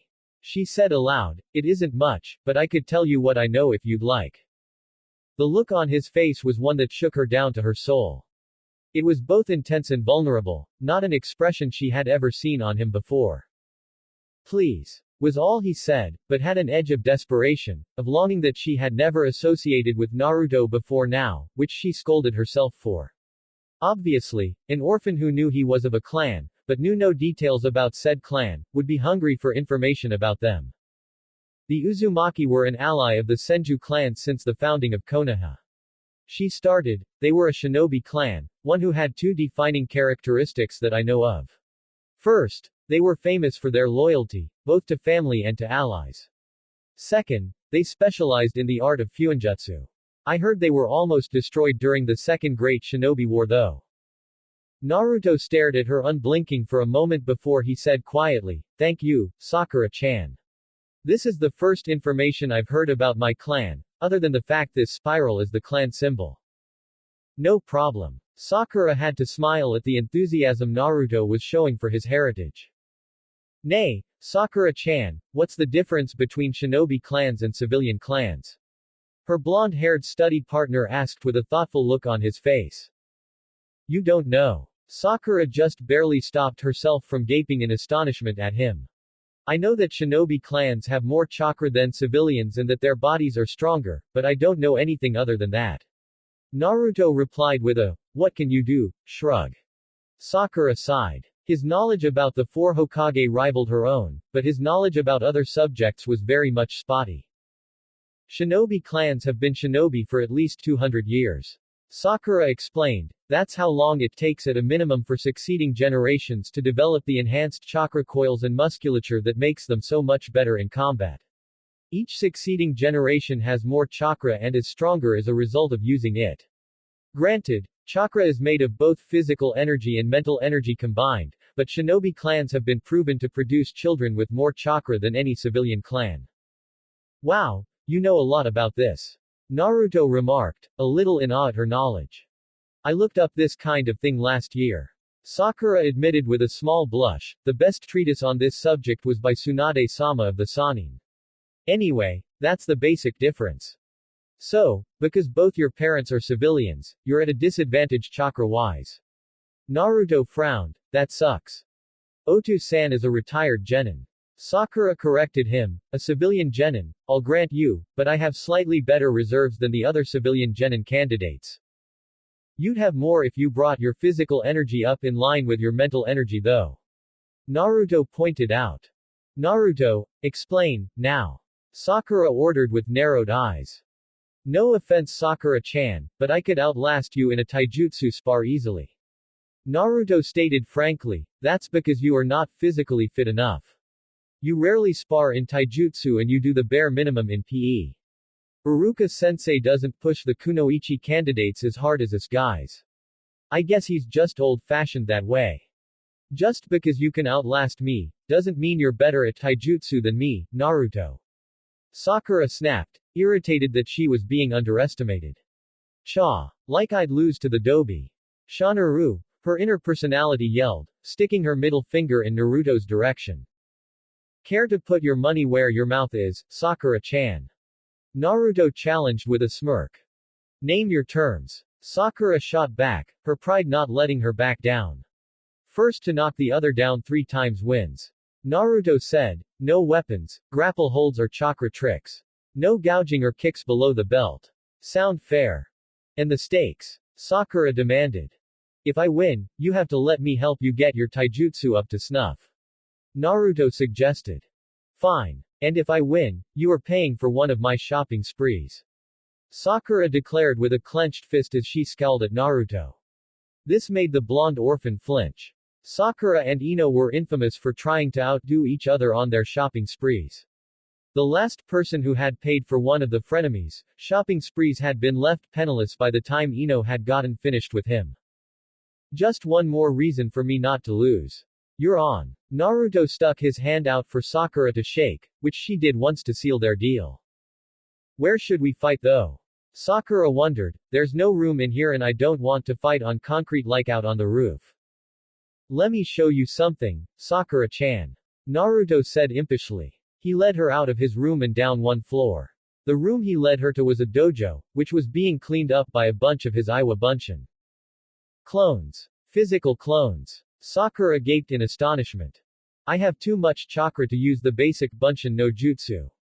Naruto said sourly, that is the only, and I mean only, reason I haven't graduated in the last 2 years. They always choose the damned Bunshin as the jutsu for the ninjutsu component of the test, so I keep failing. Not this year though. The rules allow any of the clone jutsu to be used so long as you can make at least 3 of them. With these Iwa Bunshin, I'm in the clear. Out of all the clone jutsu I've read about, the Iwa Bunshin take the most amount of chakra to create, and are also the most resilient, aside from Shadaime Sama's Moku Bunshin no Jutsu, wood clone jutsu. Sakura thought in astonishment, and Naruto has 10 or 12 of them running around like I'd use the regular Bunshin no Jutsu. Shaking herself out of her stupefaction, Sakura examined the room. It was obviously in disuse, but the Iwa Bunshin had tidied the place up quite well. The mats needed replacing though. I'll have this ready tomorrow, so we'll fight then. Naruto told her, so be ready to lose Datbayo. That's just what I was going to say to you. Sakura retorted. The two glared at each other before chuckling and heading back to Naruto's room to finish the study session. After the study session. Geez, there sure were a lot of messages today. Naruto grumbled as he looked at the virtual sea of windows that surrounded him. I'll just have to go through them one at a time. Status change. You change from to member of the Uzumaki clan. Clan knowledge added. Single quote question mark. Percent express to. Skill. Changed to 15% XP to Fuinjutsu skill. Clan knowledge added. Loyalty perk added. Quest alert. The clan of Swirling Tides. Thanks to Haruno Sakura, you have discovered information about your clan, the Uzumaki. The only person that knows everything about them is the Sandaime Hokage. Pass the Genin exams in order to find out the rest of the information about your clan from him. Quest completion reward. Information about the Uzumaki clan, +1 500 XP, +2 attribute points. Quest failure. Death. Accept. YN. How the hell can I die from failing the Genin exams? Naruto yelped. What was more worrying was the fact he couldn't refuse this quest. Death. For failing a basic exam. There had to be more to it than he was seeing. Resolving to solve the mystery of this quest later on, he pressed the Y button. Naruto turned his attention to the other windows. Quest alert. Tough love. You have challenged Haruno Sakura to a taijutsu match. Defeat her to improve her taijutsu and health. Quest completion reward. -50 reputation with Haruno Sakura, +150 XP, +500 Ryo. Quest failure. -50 reputation with Haruno Sakura, a serious hit to your wallet. Accept. YN. Why the heck does my relationship with Sakura-chan go down regardless of whether I win or lose? Naruto complained, then scowled as he read the window that popped up in answer. No path without stones. In life, there is rarely a path that is completely without problems. In this case, win or lose, you have a reduced reputation with Haruno Sakura. This is inevitable. In one path, you defeat her and she resents that. In the other, she defeats you and thinks you were bluffing about your abilities. In this case, you must balance the other points to see which path is better for you and her. That, actually made sense. Naruto said aloud. It followed a rule that Naruto had discovered since the orphanage: life isn't fair. Resolved to his situation, Naruto hit the Y button. He would more than earn back the lost reputation from his studying sessions. You ought her with the number of clones. +100 reputation with Haruno Sakura. You have had 2 study sessions with Haruno Sakura. +1 int and +1 whiz. Finally. Naruto grumbled. Now, to the flower shop. Much to his surprise, when he reached the Yamanaka flower shop, he found Ino and her father waiting for him. Yamanaka-sama. Why are you and Ino-san waiting for me? He asked, warily eyeing the Yamanaka clan head. When he had started to say just Ino's first name without honorifics, Inoichi had sent a little bit of ki at him, resulting in his detect bloodthirst skill popping up. Hell, he even leveled the skill up because of that. Your order, duh. Ino had said with an eye roll, if you have the money on you right now, we can help you set things up at your house. How much? Naruto asked. Inoichi handed him an invoice for 30,000 ryo. Naruto quickly scanned it and everything looked to be in order. Okay. He said simply and pulled out Gamma-chan. Fortunately for him, he'd found out how to pull money out of his gamer status screen just this morning, so he'd added a fair chunk of his winnings from the previous day to Gamma-chan. Combined with the compensation from the people who had wrecked his apartment twice dropped off by Nako-san this morning, he could easily afford this. You gave him the clan rate, I see. Ino noted as she peered at the invoice in Naruto's hand. The Uzumaki are a clan, princess. Inoichi said in concern, haven't you been paying attention to your classes? Talk to Gigi about this, Inoichi-sama. Naruto cut in, anyway, here you go. Naruto handed over a thick wad of cash to Inoichi, who counted it quickly before putting it in the till. Thank you for your business. He said professionally, making a mental note to talk to the Hokage about the oddity regarding his daughter not knowing about the Uzumaki clan. I have all of the supplies sealed in storage scrolls, so let's get to it.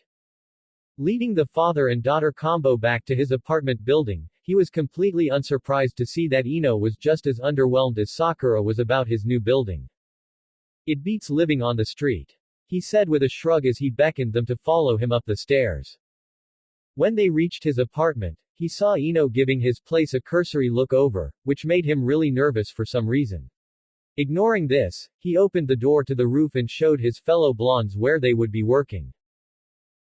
Looks like they moved everything perfectly when they changed HQs. Inoichi muttered as he gave the two long boxes a once-over. Do you know who used to live here, Daddy? Ino asked. This was the former Anbu HQ entrance building, Ino-san. Naruto said dryly. Ino yelped, why the heck are you staying here then, Naruto? Gigi said anyone with balls big enough to break in here would have to be too stupid to live. Naruto shrugged, especially since a two-person team of Anbu watched this place day and night. Ino shook her head and muttered something under her breath before Inoichi put her to work unsealing bags of soil and compost, while he unsealed shovels. Naruto offered to help out, but Inoichi politely refused and told him that it was better if professionals set it up initially, so if he had any chores to do, now would be the time to do it. Remembering that he had shopping to do, Naruto agreed and thanked the man for his kindness. Meh. Compared to Anbu T&I, this is a nice way to relax. Inoichi said dismissively, right, princess? Yup. Ino agreed. She was sorting the plants that they had brought with them in a practiced and brisk manner. You really do love plants. Naruto observed bemusedly. Flowers. Ino corrected him, I love flowers. Ignoring the fact you fangirled over a rare herb last week. Inoichi remarked casually, making his daughter flush in embarrassment. Daddy. She groaned. Naruto chuckled at that. Well, I'd better be off shopping. If you get hungry or thirsty, help yourselves to the food and drinks in my fridge. Thanks Naruto. Inoichi called as the boy bounced off the roof and into his apartment. How the heck does he have so much energy? Ino asked in disbelief. We've both been to the academy and he's had a study session with forehead until just a little while ago on top of that. Uzumaki had so much chakra that it was very difficult to get them to sit still back when there was a full clan of them. Inoichi said with a smile, anyway, let's get to work. These flower beds aren't going to make themselves, you know. With Naruto. With over 7 years of experience with the nasty attitudes of the shopkeepers of Konoha, it didn't really surprise Naruto to any great degree that he was once more being treated to glares as he entered the shopping district. He had, once or twice, used his Henge no Jutsu to purchase food and other essentials here, but the shopkeepers had somehow caught on to this plan and had seals placed in their doorways that dispelled any genjutsu on people that walked through their doors. He hadn't been caught by it only because he had seen an old woman's cosmetic genjutsu get dispelled. Naruto stopped suddenly. From what he had read in his skill window, his own version of the Henge no Jutsu wasn't a mere illusion, but an actual physical transformation. He quickly dodged into an alley and brought the skill window for the Henge no Jutsu up. Sure enough, his jutsu was for some reason different from the regular Henge. Go figure that one. Quickly transforming into Uruka, Naruto proceeded to walk casually into a nearby bookshop and silently rejoiced when his transformation didn't so much as flicker. Looking around the signs in the shop, he quickly located a book on sewing and smirked as the window asking if he wanted to learn it popped up. Moving on, he found a book on beginner's calligraphy. When the window popped up, he had a look around for any others that might be useful. A cookbook. Would that work? Naruto wondered. Deciding that it couldn't hurt to try, he located a basic cookbook, with simple recipes that a newbie at cooking could likely make without burning them, probably. As the window popped up, he added it to his pile of books. Ah, Uruka-san. The cashier greeted him with a smile. More books on the basics is it. A solid foundation is a necessity for both shinobi skills and other pursuits. Naruto replied in Iruka's voice. That old refrain again. The man rolled his eyes, evidently familiar with Iruka's truisms. That'll be 1,000 ryo. Naruto paid for the books and decided to head to Higarashi's. That Tonto had been bugging him ever since he'd gotten it. As soon as he could, Naruto slipped into an alley and dispelled his henge.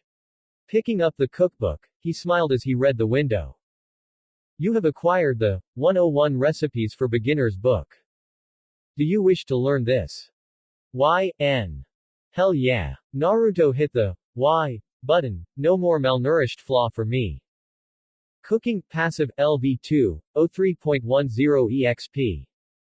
One of the oldest skill sets in human history, cooking is something that all people do at some point in their life, even if it is merely adding water to instant ramen.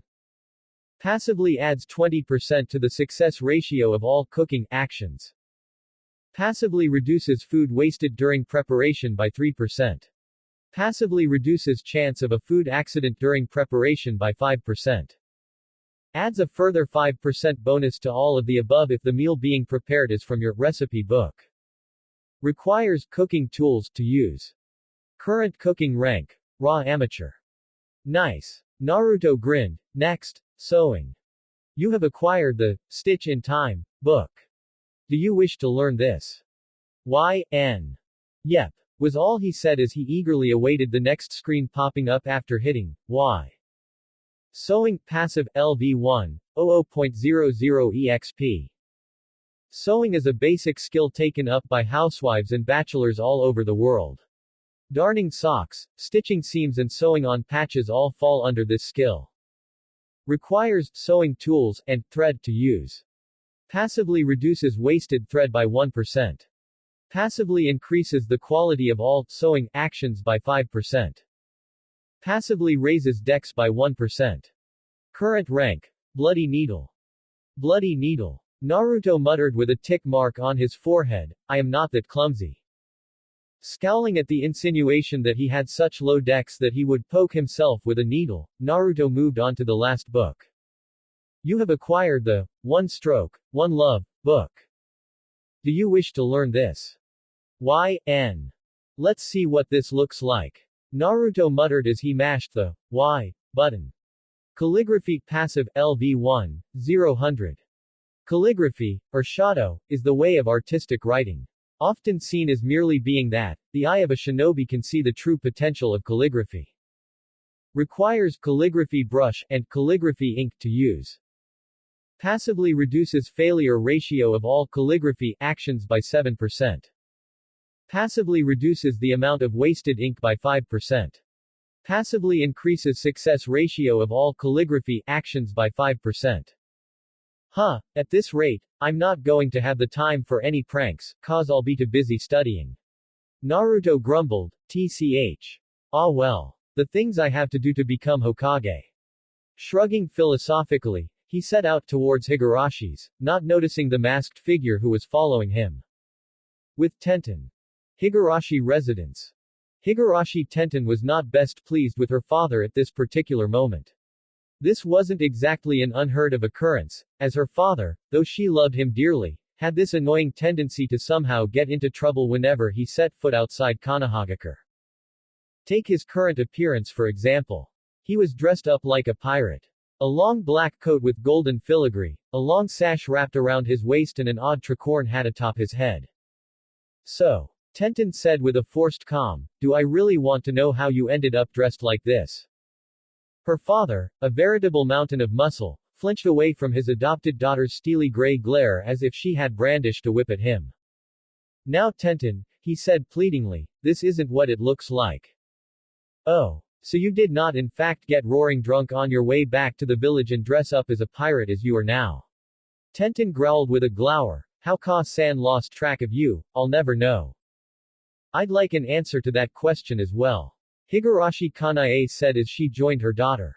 Kanae was a slender woman, with long black hair reaching down to her waist. Her smoky onyx eyes boring into her husband as she spoke. Tatsuhiko was a mountain of a man, his arms rippling with muscle from his blacksmithing work. His close-cropped brown hair was kept that way to avoid any accidents in the forge, and his warm brown eyes were very expressive. Right now, for example, they had a slight quiver of fear in them. Ah, now dear, he said nervously. Anata, we discussed this before. Kanae stated coolly, your bad habit of getting drunk and then doing something embarrassing when you leave Konoha is getting to the point of ridiculousness now.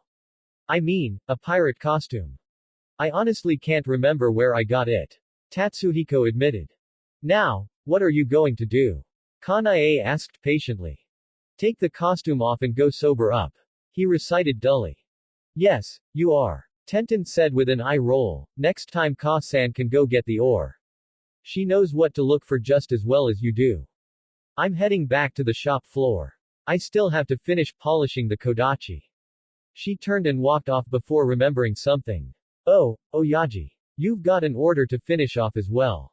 Uzumaki Naruto bought the storm suit and wants the shoulder plate engraved with his clan symbol. The plate's in your workshop.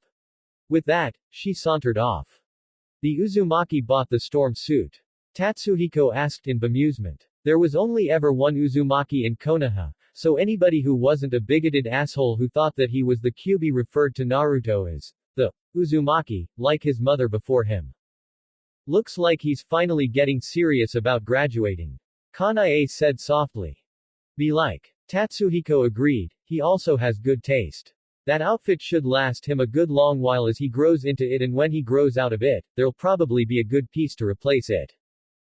The sudden wordless roar of anger from their daughter made the two adults look at each other in surprise. Only one thing made Tenten as angry as she currently sounded, so the question had to be asked. Who had been stupid enough to destroy one of the weapons she had forged? With Naruto, a few minutes previously. Fortunately enough for Naruto, Higarashi's was still open. Double-checking that the broken tanto was in the pocket of his trousers, he then advanced into the shop. Tenten was just sitting down as he entered. Hey Naruto. She said when she spotted him, need more clothes? Nope. Not yet at least. Naruto replied, I actually found a broken weapon in a training ground and I was wondering if it was repairable. Oh. Let's have a look then. Tenten leaned forward in curiosity, if I can't fix it, then Oyaji can. Naruto drew the tanto from his pocket and laid it down on the desk. Tenten took one look at it before an expression of pure rage came over her face and she reached over to grab Naruto by the collar. Where did you find it? She demanded, shaking her quarry violently. Where? Ten-chan, I think you might want to let him go before you choke him to death. A female voice suggested in amusement as Higurashi Kanae stepped out of the family portion of the building. Tenten looked at her mother in confusion before looking at Naruto properly. He was turning red at the solid grip she had on his neck. With an eep of embarrassment, the bun-haired girl dropped him and started fussing over the blonde shinobi in training as he started to gulp in air. I almost went over the sands and rivers. Naruto muttered, remind me to train myself into the ground before I ever spar with you, Tenten. Her Jonin-sensei would be appreciative of your compliments to her physical strength. Kanae chuckled, I'm Tenten's mother, Kanae. What was it that made Ten-chan so angry? Ah, just as I thought. I take it you know the blade. Naruto asked sarcastically as he massaged his neck. This is Toradora, a tanto that I forged just before I took the genin exams last year.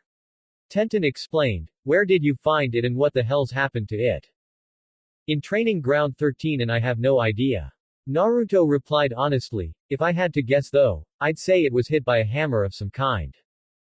Kanae picked the blade up and examined it. Yes, I'd agree. If not a hammer then an immense blow with some other kind of blunt object. Wait. Training ground 13.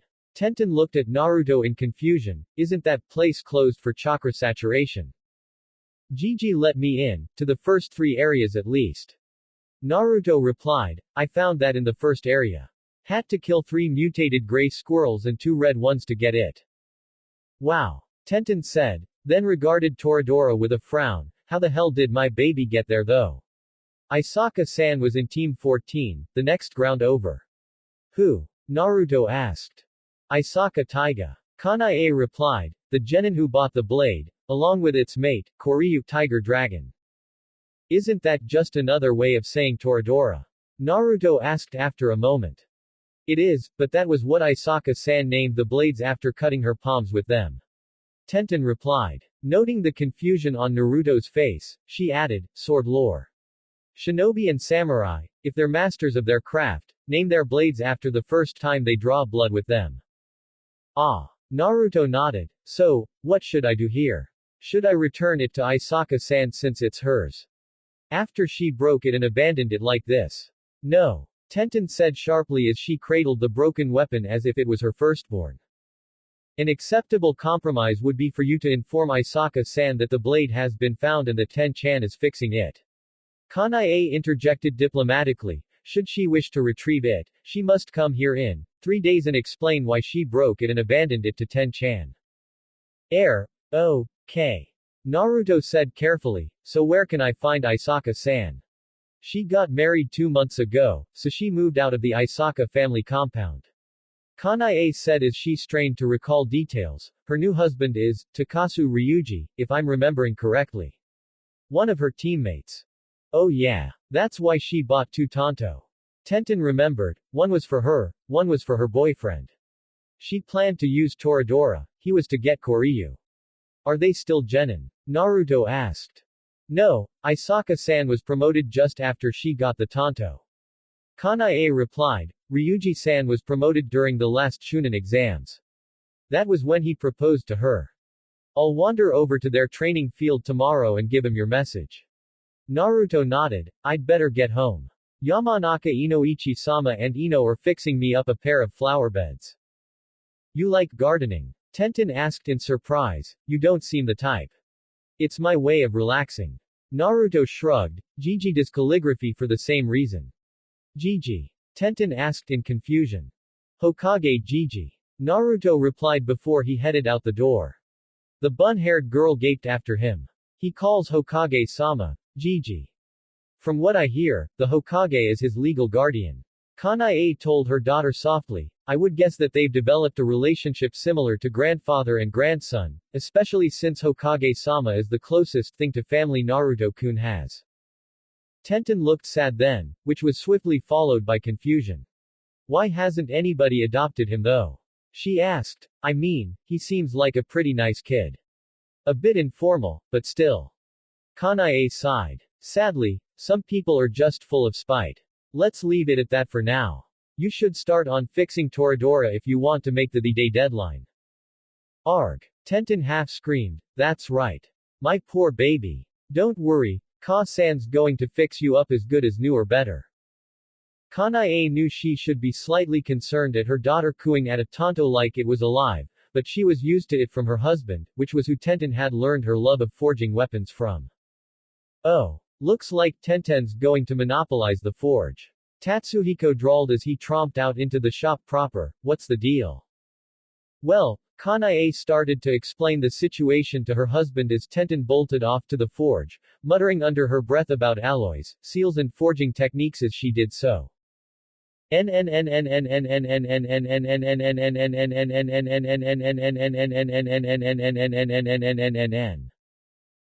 at Naruto's apartment. Wow, Naruto said as he saw all of the plants in the flower beds. Otani Watari, bird's nest ferns, some small bambusa, butterfly bush. There were so many plants that he didn't know where to start. I'll say. Ino huffed, look after them, Naruto, or else. That's the plan. Naruto replied. I've left guides on how to look after them all on your dining table.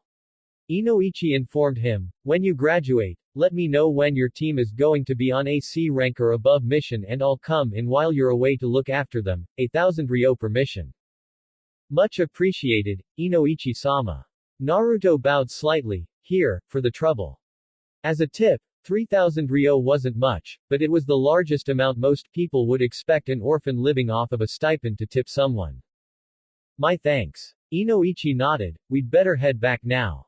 If you have any questions about the plants, feel free to ask Ino or myself. Both of yous have full knowledge of the ones we planted for you. Bidding Naruto farewell, the two Yamanaka left his apartment, looking tired. Observed Naruto whispered as he looked at Ino, just as she exited the door, bringing up her status window. Let's see, Naruto muttered, this one looks interesting. Strong-minded passive. You have a strong sense of self and hold strong opinions about the subjects you are passionate about. This does come with the unfortunate side effect of being slow to change your opinions about something except in the face of overwhelming evidence that disproves your own opinion. Passively grants a 15% bonus to the success ratio of any Mindwalker skill. Passively grants the user a 5% bonus to the debate skill when discussing something you are passionate about. Reduces the likelihood of changing your opinion regarding something you are passionate about by 10%, unless the opposing evidence is 70% or more against your opinion. This perk cannot be removed as it is a great part of who you are. Yep. Ino to A.T. Naruto had to sweat drop at how scarily accurate this ability of his was. Natural talent. Mindwalker passive. You have a natural flair for using the jutsu of the Yamanaka clan. Walking through the memories of your opponents, manipulating their bodies and even passively reading their minds all come easily to you. Passively adds 20% to the success ratio of all Mindwalker jutsu. Passively adds 10% to the effectiveness of all Mindwalker jutsu. Due to your understanding of the human mind, you add 5% to the success ratio of all persuade, intimidate, charm, and seduce actions. This perk can only be lost by losing the ability to use chakra, in which case it becomes the counselor perk. Okay, I am not letting Ino use any of her jutsu on me. Naruto swore as he read the description. Acrobatic passive. You possess a naturally flexible and lithe physique, allowing you to jump and cavort with the greatest of ease. Passively adds a permanent increase of 5 to your dex. Passively adds 1% to your dex. Passively increases the success ratio of any action that uses dex by 5%. This perk can be lost by not exercising and gaining too much weight. Like Little Miss Diet would ever let herself gain weight. Naruto muttered scornfully. Herbalist passive. You have a wide knowledge of all plants and can tell at a glance what one is and if it has any medicinal or pharmacopoeial use. Passively increases express gain from gardening actions by 50%. Passively increases amount of plants gathered by 10%. Passively reduces herbs wasted when making medicine by 15%. Passively reduces plants wasted during poison making by 15%. This perk can be lost by getting a concussion and amnesia. Wow, I guess she really does love plants. Was all he could say to that. Looks like they teach her more than just basic gardening at the flower shop. Vain passive. You are highly proud about your appearance and how attractive you are to others. The thought of someone not being attracted to you hasn't occurred to you. You are obsessive about keeping yourself looking your best at all times, even unto the detriment of your teamwork and physical abilities. Reduces teamwork by 15%. Reduces increases to physical stats by 10%. Adds 20 to seduction and charm skills. This flaw can be lost by realizing that physical appearances mean nothing if you are too weak to stay alive as a shinobi. Damn, this'll be a hard one to get her to ditch. Naruto muttered. He ignored malnourished and fangirl as he knew what those did. Daddy's girl passive. You are the pride and joy of your parents, especially your father, and thus have been relatively sheltered and pampered your entire life. You are only dimly aware of the grim reality of the world and tend to disbelieve some of the more extreme cases of cruelty that can be in the world. This flaw can be lost by coming face to face with how cruel and unforgiving the world can be. So, a coddled, spoiled little princess. Naruto deadpanned, great. Naruto was, rather contrary to what his detractors said about him, a very friendly person, as well as a rather kind one. The idea of one of his classmates dying because of a stupid little flaw that he knew exactly how to remove was repugnant to him. How the heck can I help her out? I have my hands full with Sakura-chan already. The boy sighed, before shrugging, meh. I'll think about it later. To the training ground. A couple of hours later. Sub-Area 2, Training Ground 13. I hate moles. Naruto yelped as he dodged the attack of yet another chakra-mutated mole, as it attempted to hit him with its heavy digger claws. LV6, Slavering Star Mole. Almost as soon as he entered this sub-area, these damned moles had attacked him. They came from underneath the ground and swiped with those damn oversized front claws. If it wasn't for his detect bloodthirst skill, he'd be in a world of hurt. So now he used his Iowa Bunshin to lure the bastard things to the surface so he could cut the bastard things to bits with kunai.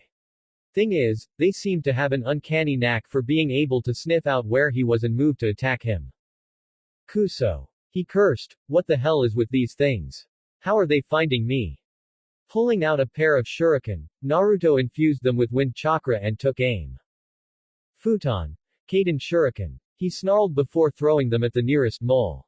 The two shuriken whirled in the air before descending upon their target, carving bloody rents in its fur and flesh as Naruto manipulated them from just under 4 meters away.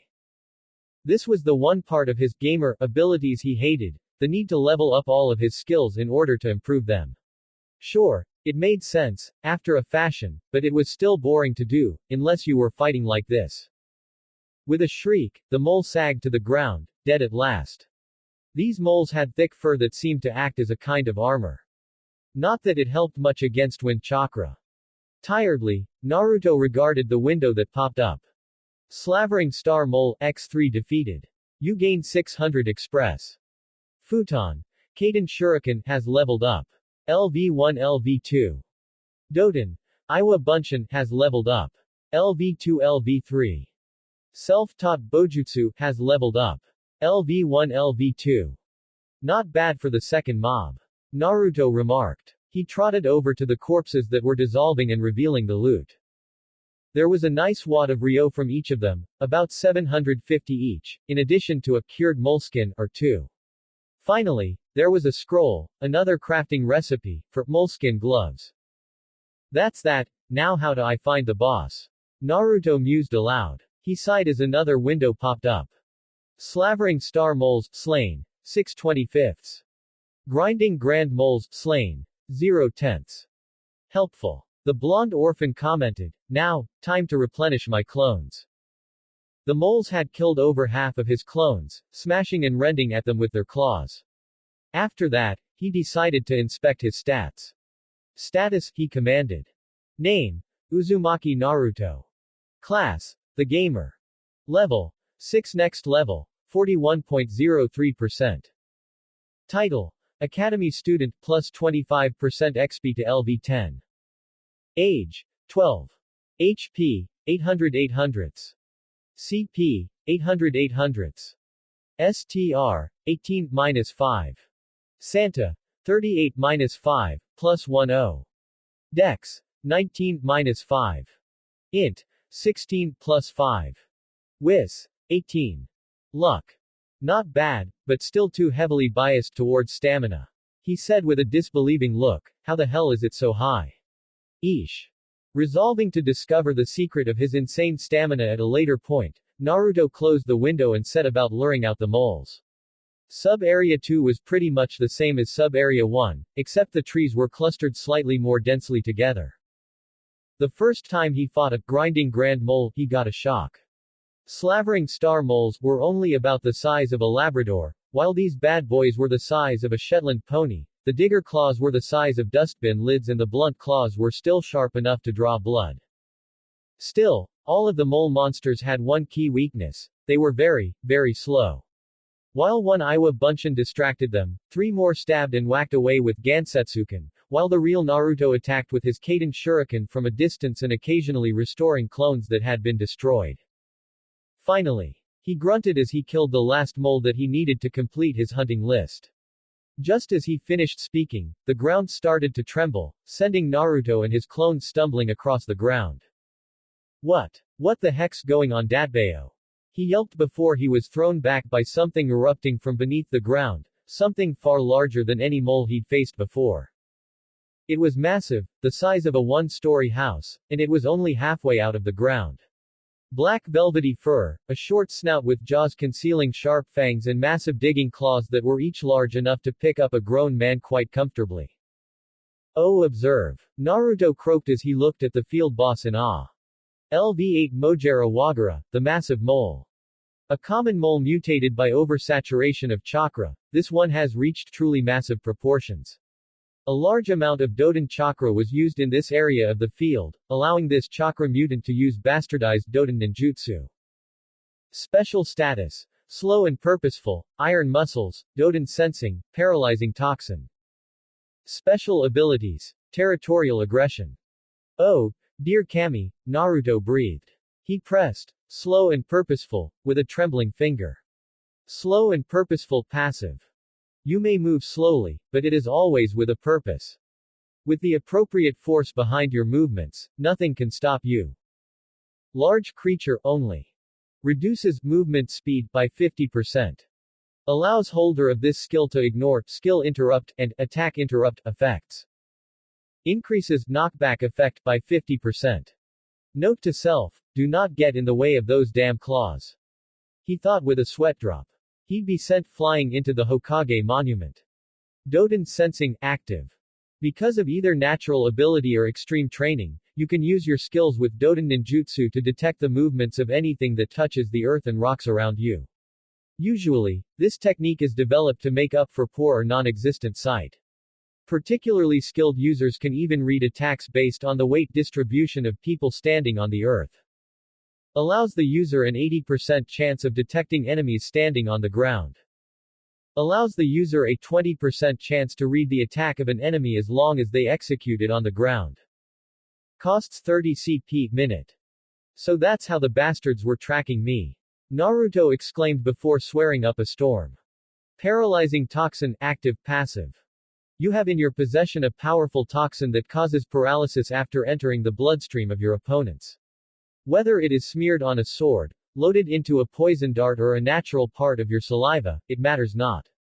The only issue is actually getting it into the enemy's bloodstream.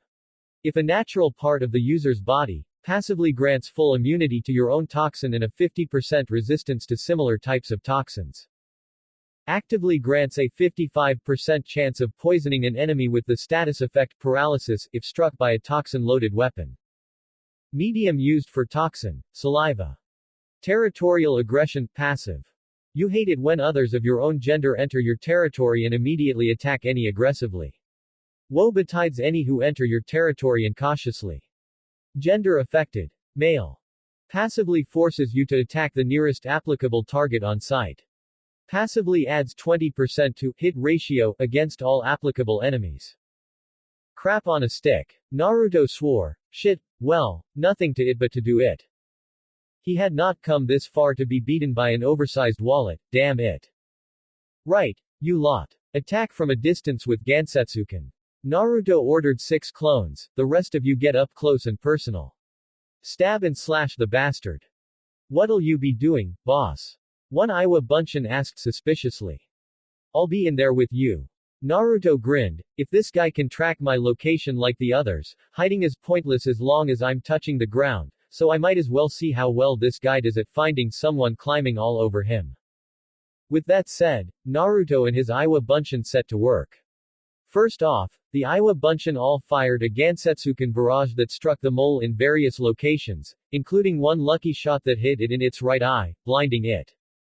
Enemy right eye blinded. Vision remaining. 110 degrees on the left. Mojera let out a wild animalistic scream of pain before slamming its paw on the ground, sending a massive lump of compressed earth towards Naruto and his clones. Scatter. Naruto yelled as he moved like greased lightning to avoid the rock attack. His clones were just as quick on the uptake, but one was crushed nevertheless. Damn it. Naruto cursed. 1/12 of his line of battle gone already. What the heck was that? It had hit the ground and the next thing, a large boulder popped out. Must be a jutsu. He concluded in irritation, same plan as before. You 5 with me, the rest of you turn that mole into a pincushion. Right. The Iwa Bunshin shouted. With a roar of challenge, Naruto and 5 of his clones charged the mole, sticking to its blind side, while the other 6 started peppering Mojera with Gansetsuken as fast as they could create them. This strategy hadn't been possible during the battle against the berserk fox squirrel, as it and its minions had been fast and agile, able to dodge and attack any clones who had hung back to throw anything. Against Mojera on the other hand, this was a very feasible one as there were no minions and the mole was slow. Damn. This mole's got tough skin. One Iowa Bunshin growled as he shoved his stone spear into the field boss's hide. Iron muscles, remember. The original barked back, now less talk, more stabbing. Mojera growled at the attacks and swiped blindly at Naruto's clones with its right paw. They all dodged, but the attack had been eerily accurate, passing right through where they had been standing, probably thanks to the Doden sensing skill it possessed. Keep moving. Naruto ordered, stab and move. Don't stay in one place for too long or it'll get you. Following his own advice, Naruto used the tree climbing skill to climb on top of the boss and started stabbing it all over its body, even as the long-distance group kept up a steady bombardment of Gansetsuken. Driven half-mad by the pain, Mojera lashed out wildly with his claws, smashing 3 of the closest clones into rubble, making Naruto growl in frustration. Because of the lower limit imposed by his ability, the smallest number of rock clones he could create was 5, and the most he could have out was 12, thus until at least one more was destroyed, he couldn't replenish his army. A window popped up a few minutes of stabbing that made him growl in frustration. 6 of your Iowa Bunshin have run out of chakra and crumbled to pieces. He leapt off of the back of the field boss and quickly summoned more clones so he had the maximum limit out again. He hated barfing up rocks, so that's why he got off the mole. You know, aside from the fact he can squash my clones in a single hit, this is actually far easier than that damn squirrel with the demon fox's chakra. Naruto though as he leapt over one large claw swipe of the boss, unlike that one, I can read this one's attacks much better and dodge out of the way before it hits me.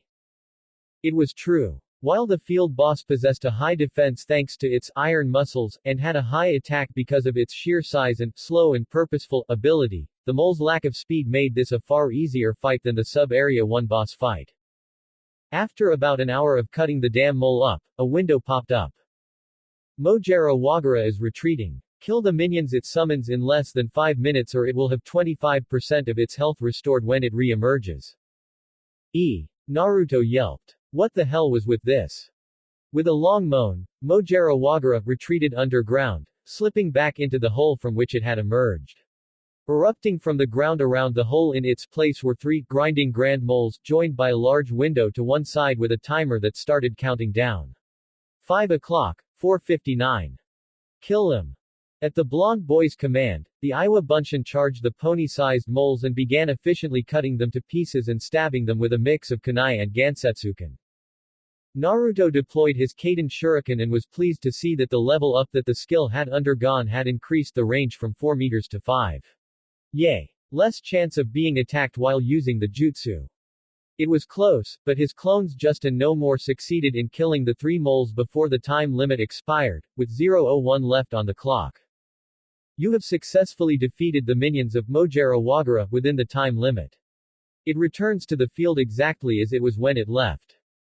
The rumbling ground told Naruto that the oversized chakra mutant was going to make his grand entrance soon. He pulled his clones back so they wouldn't be crushed by the boss when he popped out of his hole. When that happened, the towering tunneler was met by a hail of kunai, shuriken and stone spears that set it yowling in pain. In response, it sent another boulder at Naruto and his clones.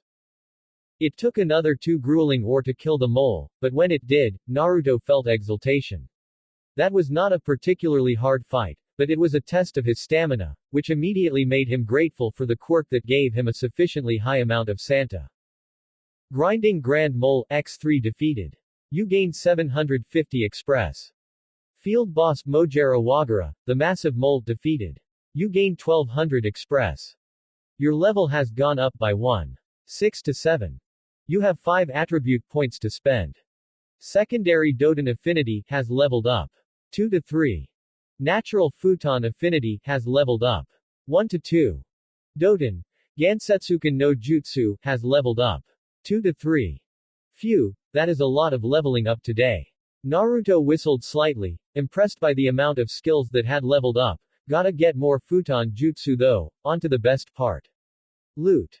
He delegated his clones to sorting through and gathering the loot from the 3 grinding grand moles while he dealt with the boss loot drop personally, the corpses having dissolved to nothing while he read the notification window. Trotting over to the pile that was just at the edge of the molehill, Naruto grinned at the cash that was sitting there. He grabbed it and put it in his inventory's money section. You have gained 10,000 ryo. That'll help pay the rent. The blonde orphan muttered before turning his attention to the scrolls, of which there were 3. He grabbed one. You have acquired the Doden Dongan no Jutsu scroll. Would you like to learn this? Y.N. Huh, Earth style. Rock bullet jutsu, is it? Naruto mused, why not? It'll be nice to have a heavy-hitting jutsu up my sleeve. Hitting the Y button, he watched in fascination as the paper and ink scroll dissolved into blue light before being absorbed into his chest. No matter how many times he saw that, he never got tired of seeing it. Doten Dongan no Jutsu active LV1 00.00 EXP. By slamming their hand or foot on the ground after completing the hand signs, the user can send a large boulder or menhir at the opponent. As this jutsu only requires 2 hand signs, it can be performed quickly. The drawback is its short range and slow speed, although these are somewhat improved upon at higher levels. Actively sends a menhir boulder at the opponent up to 3 meters away, causing 50 points of damage plus an additional 10 points for every level of secondary Doden affinity you possess, max 10 levels. The difference between a menhir and a boulder is purely cosmetic and is entirely up to the user during the hand sign sequence. Hand signs. Horse, monkey. Costs 50 CP per use. Needs to be leveled up before it'll be of use in combat, but it's cool. Naruto judged. For making an accurate judgment, you receive +1 whiz. I swear I am going to hurt whoever sends these messages. He growled with a tick mark on his head. Yeah, I'm not all that smart, but I'm not stupid, damn it. Shaking his head and muttering invectives under his breath, he grabbed the second scroll, which turned out to be a crafting recipe for a moleskin jacket. Not exactly useful, but it would be cool to make. Finally, he turned his attention to the last scroll. You have acquired the Doden Moguragakure no Jutsu scroll. Would you like to learn this? Y.N. Hiding like a mole jutsu. Naruto quoted doubtfully before hitting the Y button. Well, why not? At least it can't hurt to see what it can do. Doden Moguragakure no Jutsu active LV1 000. Rumored to have been created in and is used extensively in Iwagakure no Sato, the hiding like a mole technique allows one to change earth to sand by channeling chakra into it, thus allowing the user to dig through it in a similar manner to a mole. The chakra field covers the entire body and no more. The sand can be made to revert to earth after the user travels far enough away from it, leaving no sign that the user has passed by. The user can still tell where they are through the use of magnetic fields. The user can actively sink into and travel through earth and soil at walking speed. The user can actively track their position via magnetic fields, triangulating their position relative to anything attached to the earth, within a maximum range of 10 meters. Hand signs. Dog, monkey, boar. Costs 40 CP per minute. Cool. I can think of more than a few ways to kick ass with this jutsu, even though I can't exactly attack with it. Naruto cackled as his mind explored all the possibilities. Now, what else is there? Aside from a truckload of cured moleskins, there was only one other thing left behind, a note. To the shinobi who defeated Mojera Wagura. If you are reading this note, then you have defeated the second field boss, a commendable achievement. Do not get cocky, however. The boss in the next field is stronger than the Berserk Fox Squirrel and Mojera Wagura put together. I would recommend acquiring a weapon other than kunai and shuriken before you confront him. Towards that end, once you have finished reading this note, channel some chakra into this paper. You will like the result. The Forest Lord. Okay, who is this Forest Lord guy? Naruto demanded as he looked around suspiciously. Is he watching me or something? Geez, alright, let's see what this paper is all about. Placing it very carefully on the ground, Naruto channeled chakra into it with a single finger. A puff of smoke erupted from the paper, revealing an ingot of a silvery metal. It was about the same length and breadth as an A4 notebook and was at least 4 inches thick. It had to weigh at least 50 kilograms. Observe. Chakra metal ingot. A solid bar of the rare and potent chakra metal. A skilled blacksmith can melt it down and forge it into weapons or armor. Metal purity. 999.90. Holy hell. This must be worth a fortune. The blonde said as his jaw hit the ground. He didn't know squat about the purity of metal, but he did know, from what he had heard around town, that the purer the metal, the more value it had. If that was anything approaching the truth here, the purity of this ingot meant he could buy the Uchiha clan compound with this block of chakra metal, if not a bit more than that. Picking the ingot slab seemed more appropriate, but whatever, Naruto heaved it with great difficulty into his inventory. He was really appreciating the fact that it was weightless. Phew, time to head home, I think. Naruto said, need to rest up for my match with Sakura-chan tomorrow. With that, he jogged off to the exit. The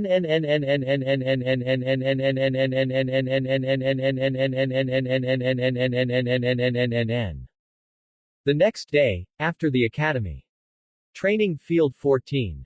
Naruto peered cautiously into the training field, keeping a cautious eye open. This was a training field in use by an active duty quad of shinobi, not an abandoned one like Training Field 13. Standing in the center of the field was a boy who looked to only be about 3 years older than he was. The boy had neatly cut dark green hair, wore a pair of plain glasses and was dressed in the standard Konoha Chunin outfit. He was throwing kunai at a training kun dummy that was nailed to a nearby tree, making it look like some freaky voodoo ceremony. You can come out now, Academy student kun. The boy called without breaking stride in his throwing. You aren't half bad. Naruto noted as he left the tree line.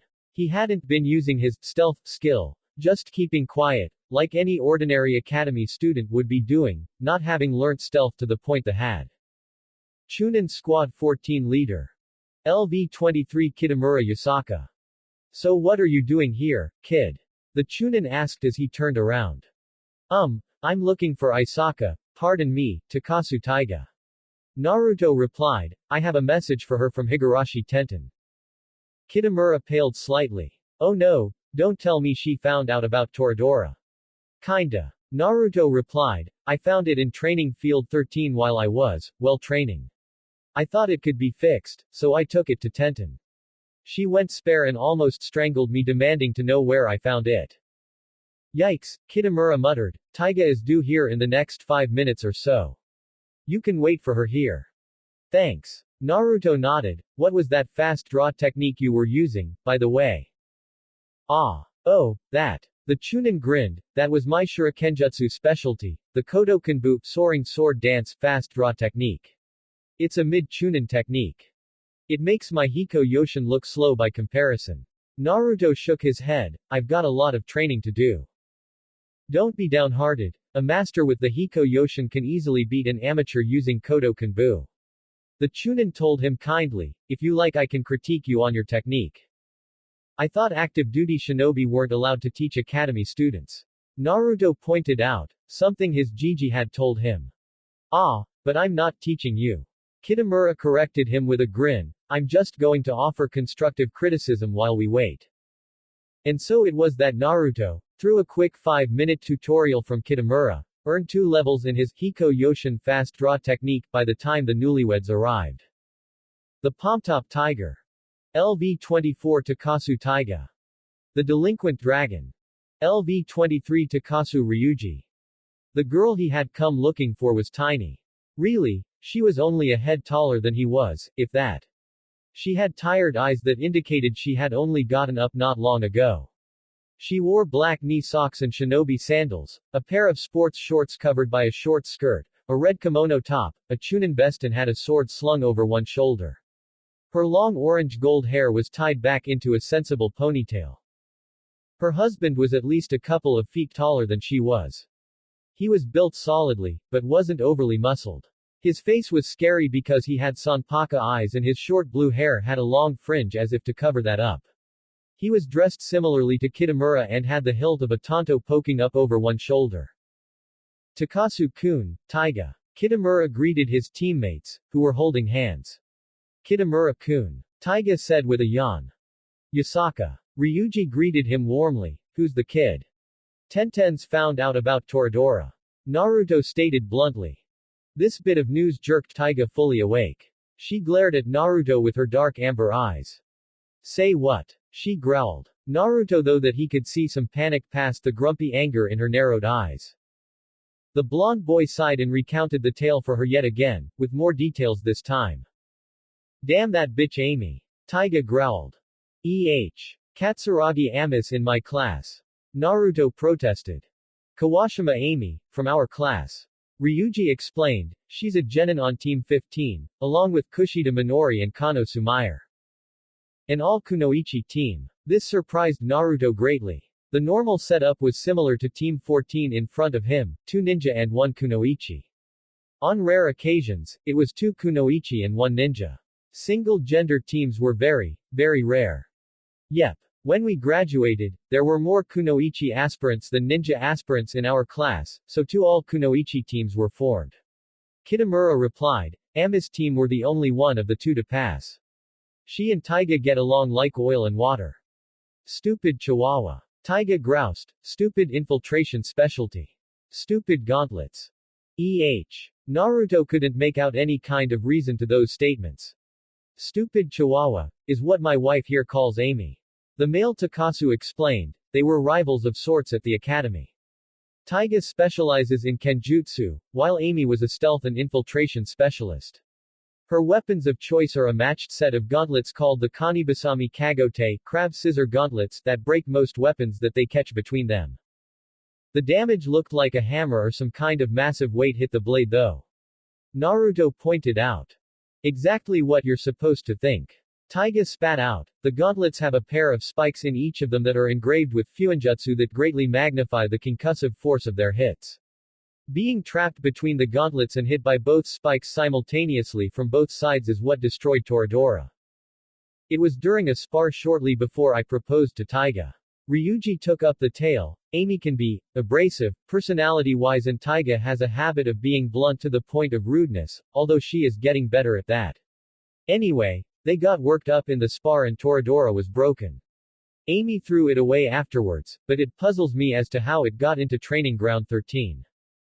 Very likely, Naruto knew, his gamer power had something to do with it. Anyway, Tenten says that if you want Toradora back, you'll have to go to her shop in 2 days and explain exactly how Toradora broke. Naruto completed his message. Unfortunately, we are leaving on a border patrol mission tomorrow morning. Kitamura said regretfully, could you inform Higurashi-san that Taiga will pick it up in a month? She was pretty pissed when she was talking about reforging it. Naruto said slowly, she might sell it or something. If you're heading out tomorrow, I'd find her and explain everything today. That way, she can make a decision today about what to do with it. Sounds like a plan. Kitamura agreed. In fact, we'll all go and explain things. But Kitamura-kun. Taiga protested, before Ryuji interrupted her. No buts, Taiga. Her husband told her firmly, I'm not going to let you explain something on your own. You try and take the blame entirely on yourself and act surly and get into a fight. You know that as well as I do. Boo. Taiga pouted cutely at Ryuji.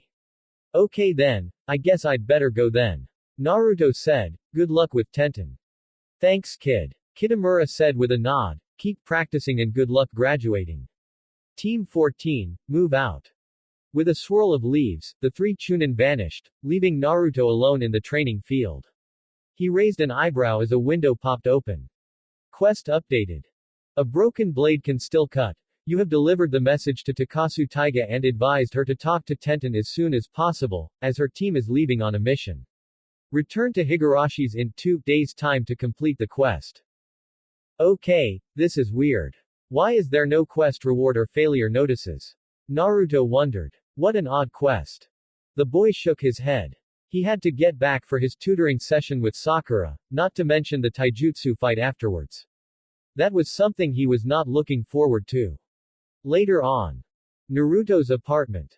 No, Naruto. Sakura sighed. You use this equation to calculate the angle of the shot and this one to calculate the force involved.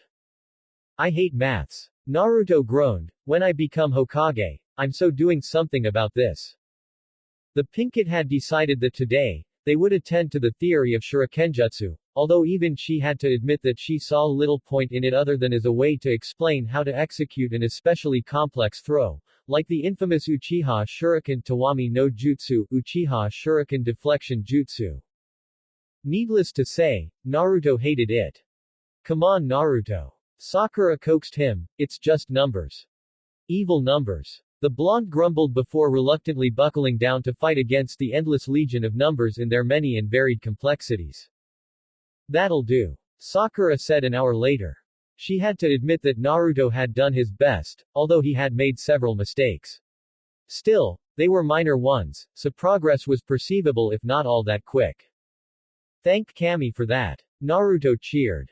Inside voice, Baka. Sakura rolled her eyes at Naruto's exuberance. Sorry, Sakura-chan. Naruto grinned, ready to get your butt kicked. As if. The pink kid shot back, the one who is going to lose around here is you, Naruto. That's the spirit. The blonde boy's grin didn't abate an inch. Let's get down to the dojo room and we'll get right down to it. Sakura followed him down to the room he had showed her the previous day and was pleasantly surprised to see that it looked as good as new. The mats were brand new, the floorboards were freshly polished and the walls were clean. You did a good job. The pink kid admitted. Iwa Bunshin are really good at chores, as long as the orders are simple. Naruto replied with a shrug, clean this, scrub that, you know stuff like that. Anything more complicated tends to get messed up. This made the kunoichi aspirant look thoughtful. She made a note to do some research on solid clone jutsu, as they really looked useful. Let's get to it then. Sakura stepped into the middle of the room and waited for Naruto to move opposite her, first to fall 3 times loses. Agreed. Yep. No gouging or hitting below the belt or you lose by default. Naruto said with a nod. How do we start things off then? Sakura asked. Like this. Naruto pulled a 1 ryo coin from his pocket. When the coin hits the ground, we start. Sounds good. She agreed. With a simple flick of his thumb, Naruto sent the coin spinning into the air. Sakura assumed the basic defensive stance of the Academy's Hokage Taijutsu style, while Naruto assumed a neutral stance that favored neither offense nor defense. With a light metallic cling, the coin struck the floor. Naruto charged forwards and sent a kick flying at Sakura, who was taken aback by the speed of the attack. She barely dodged it by leaning back and then counterattacked by snapping her right leg up, hoping to hit him in the jaw, a standard counterattack in the Hokage style. Naruto grabbed her leg and pushed her off balance, making her land on her butt with a squeak of pain and surprise. Naruto won, Sakura-chan, nil. He proclaimed. He barely had to make an effort. Sakura thought in disbelief, I'm the top kunoichi and he had me on the ground in less than half a minute. Shanaru. Like I'm gonna let him win.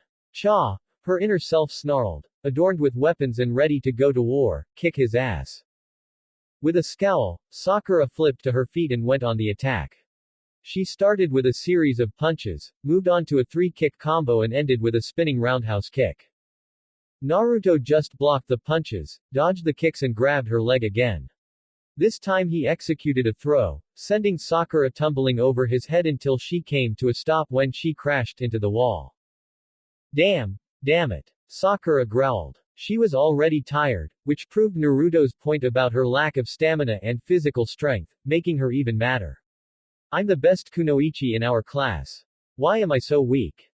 Uruka-sensei doesn't push you girls that hard. Naruto replied, you rigidly adhere to the textbook Hokage style and don't try and alter it to suit you. You also rarely train yourself because you are obsessed with your looks. Your diet prevented your body from building its muscles. Ino has a slight advantage over you because she's from a shinobi clan, but I could take both you and her on at the same time without too much trouble because you are both fangirls. With a roar of anger, Sakura leapt to her feet and charged at Naruto, fist swinging as she practically went berserk on him. I am nothing like Ino Buddha. She roared. Really? Naruto asked as he noted that her swings were stronger than before. You both like the same guy, Sakura-chan. That says a lot about you both, I'd say. Shanaru. Sakura finally got Naruto with a solid punch to the gut that made him stagger and fall to the ground. Ow. Man, I need to work on my stance. Naruto shook his head before grinning at Sakura, nicely done. Like I'm going to lose. Sakura panted out. Sorry, Sakura-chan, but you are. Naruto replied softly. He spun around in a low kick, standing and kicking at the same time. He took Sakura's legs out from underneath her, making her slam into the floor and let out a large oomph as air was forcibly expelled from her lungs. I lost, Sakura said blankly. Yep. You did well, but your lack of physical training was the cause of your defeat. Naruto said not unkindly. He helped her to her feet and led her back up to his room. So then, looks like I'm going to be getting help from you with my physical training. Sakura said with a sigh. She honestly hadn't expected to lose, but she had shaken on the wager and she was not in the habit of breaking her word, so she was going along with it. Losing to the class dobi really stung though. Don't worry, Sakura-chan. Naruto said with a grin, once you graduate, you'll thank me. After Sakura leaves. With Naruto. Okay then, let's see what we have here, Naruto said before looking at the messages that had been popping up during the last hour or so. You have studied diligently. +1 int. Quest complete. Tough love. You have defeated Haruno Sakura in a taijutsu match. Although this has slightly lowered your relationship with her, it is for the greater good. Quest completion reward. -50 relationship with Haruno Sakura, +150 XP, +500 Ryo. Beginner's Hokage Taijutsu has leveled up. LV5 LV6. That's cool. Naruto muttered, what the, another quest. Quest alert. Growing a cherry blossom. You have been given the task of improving Haruno Sakura's physical condition. Do your best and show some results before graduation. Increase Haruno Sakura's STR and STA by 5 before graduation to succeed. Quest completion reward. +750 XP, +600 relationship with Haruno Sakura, random item reward. Quest failure. +500 XP, -200 relationship with Haruno Sakura. So I have just under 7 months to raise her STA and STR to a decent level. Does that include her getting rid of her malnourished status? Naruto wondered aloud. The window flashed for a moment before adding in the provision that the increase does not come from her malnourished flaw being removed. He had to get her to physically exercise. I had to ask. Naruto sighed before turning his mind. Refurbishing the dojo to basic usability had been good and everything, but he still had to get his hands on some training dummies so he could practice on them and hopefully level up his taijutsu to the point that he could finally absorb the intermediate book. Leveling these things up sucks ass. Naruto grumbled as he headed out to do some shopping. At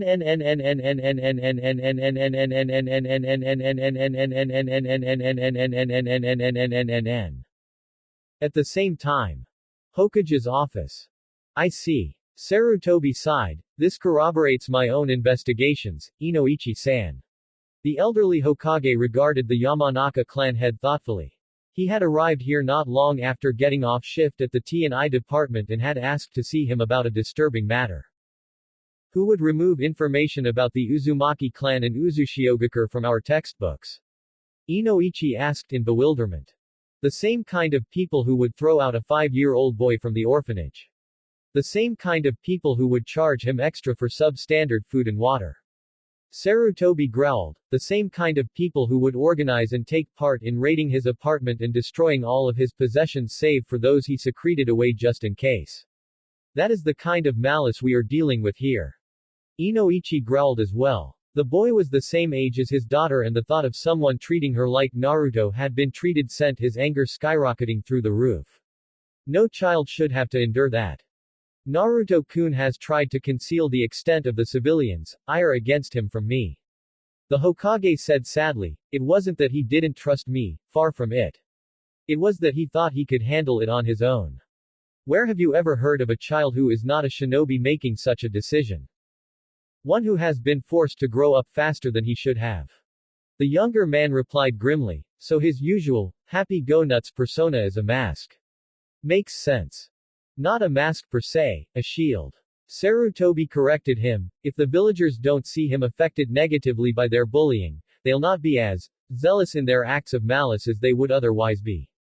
At least, that is what I assume was the general line of Naruto-kun's thinking. Sticks and stones may break my bones, but names will never hurt me. Inoichi quoted, "It does sound like something a child would think up. I take it you've made it clear to him not to hide things from you anymore." About the villagers, yes. Sarutobi allowed, but it seems he has another secret that he hasn't told me about. Uma Horse witnessed him absorbing a scroll that he had bought while under a henge. Absorbing. Inoichi sounded incredulous. It dissolved in a burst of blue light that then flew into Naruto-kun's chest. Sarutobi said, "No chakra was detected and it was no genjutsu. I am, quite frankly, at a loss as to how to explain it." "Why not just take the direct approach?" Inoichi asked. "Because that would reveal the fact he is being followed around Konoha, everywhere but the academy and training ground 13 anyway." Sarutobi replied, "I see no issue in waiting for Naruto-kun to come to me, as he always does, eventually." Seeing Inoichi's skeptical look, the old man chuckled, "Naruto-kun can be mature when the right circumstances call for it, but he is a 12-year-old boy. He will likely show off this bizarre skill to me in hopes of impressing me or something. He has a hard time keeping secrets from me." "As you say, Hokage-sama," Inoichi said, "will you be keeping the Anbu tracking him?" "Yes. Thanks to recent events, I can even justify it to Danzo." Sarutobi replied sourly. Shimura Danzo was a pain in his neck, someone who had been a part of Team Tobirama under the Nadaime Hokage himself. The man had always thought that he should have been Sandaime Hokage rather than Sarutobi and had done his utmost to counterbalance the Hokage's weak policies with his personal Anbu group, Root. Danzo had been urging him at least once a month for the last 12 years to turn Naruto into a weapon, for the good of Konohagakure, not that that was the real motivation behind it, Sarutobi knew. No, the old Warhawk wanted control of the village Jinchuriki to oust Sarutobi from his position and become the Hokage himself. For multiple reasons, this was not something that the Sandaime was going to allow to happen. For one, Danzo would get at his surrogate grandson over his cold dead body. For another, Danzo's policies would destroy Konoha, turn it into a mockery of Senju Hashirama's vision. This he could not allow. "I have been making a few inquiries and the Anbu have rounded up a few people, mostly former council members, oddly enough, and it would be appreciated if you could handle them personally tomorrow." Sarutobi continued, returning to the original topic of conversation. "It will be a pleasure, Hokage-sama." Inoichi replied with a smirk, "My wife is unhappy about Naruto's treatment and will be happy I'm working towards resolving some part of it." "Good to hear." Sarutobi smiled. After a few more minutes of conversation about who Inoichi would be interrogating, the man left. "Now then, when will you come to talk to me, Naruto-kun?" Sarutobi mused. The next day, early morning. Naruto's new apartment. Recipe mastered. You have successfully mastered the recipe plain cooked rice. You gained 50 express to the cooking skill. Well, that was easy. Naruto remarked absently. He had only been trying to cook rice for the last couple of days, so he was surprised to have gotten it mastered this quickly. Then again, it is very difficult to mess up putting rice and water inside a rice cooker and leaving it to cook, so maybe it wasn't all that surprising. Mentally consulting his knowledge of his cooking skills recipes, Naruto decided that the next thing to try was toast. He truthfully didn't have a preference either way for breaded products, but it was the next recipe that was level 1 on the list he had.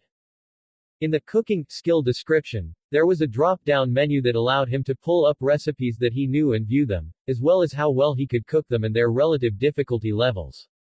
The more complicated recipes even required him to have mastered certain recipes beforehand in order to cook them. Setting the bowl of rice on the table, Naruto sat down, picked up his chopsticks and chomped away at it as he made plans for what to do after the academy was let out today. He would have to see when Sakura-chan wanted to have her lessons in taijutsu, as well as water all of his plants. There was also the issue of the chakra metal ingot he had received from the mysterious Forest Lord that was watching his progress in Training Area 13. Naruto had no idea about prices for such a thing, but he would have to guess that it would be quite expensive indeed. This meant that questions would be asked when people found out about the fact he had it. He didn't know how widespread the knowledge of chakra mutations was, but he knew the civilians would accuse him of stealing it from someone. The best thing to do would be to take the ingot to his Gigi and tell him where he had gotten it, or a version of where he had gotten it at least. He would simply claim to have found it in the burrow of the giant mole he had defeated. The fact that it had been sealed inside of a letter was a detail he didn't want to bother the Hokage with. The old man had enough on his plate to deal with without having to wonder and worry about his surrogate grandson's mysterious power that seemed to alter the world around him like a permanent genjutsu. Naruto would tell him at some point, just not now. Yash. Off to the academy. The blonde orphan declared as he finished his meal. He stood up and charged out of his home towards the academy. As always, the glares of the villagers keep making my detect bloodthirst skill more powerful. Naruto thought with a mental chuckle as he jogged towards the academy.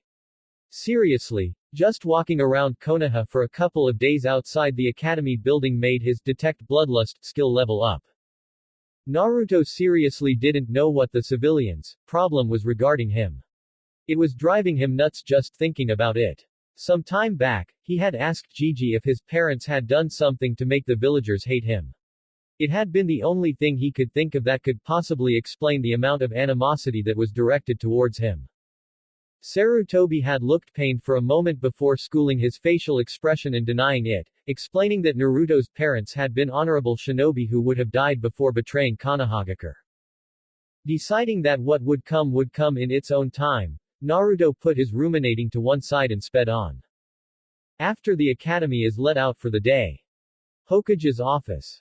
Hey Gigi. Naruto called as he strode into the office of the Hokage, a cheerful smile on his face. Ah Naruto-kun. It has been a while. Sarutobi greeted him with a grandfatherly smile. How have things been with Sakura-chan? Naruto flushed. Okay. I beat her in a taijutsu spar yesterday so she's going to start training harder.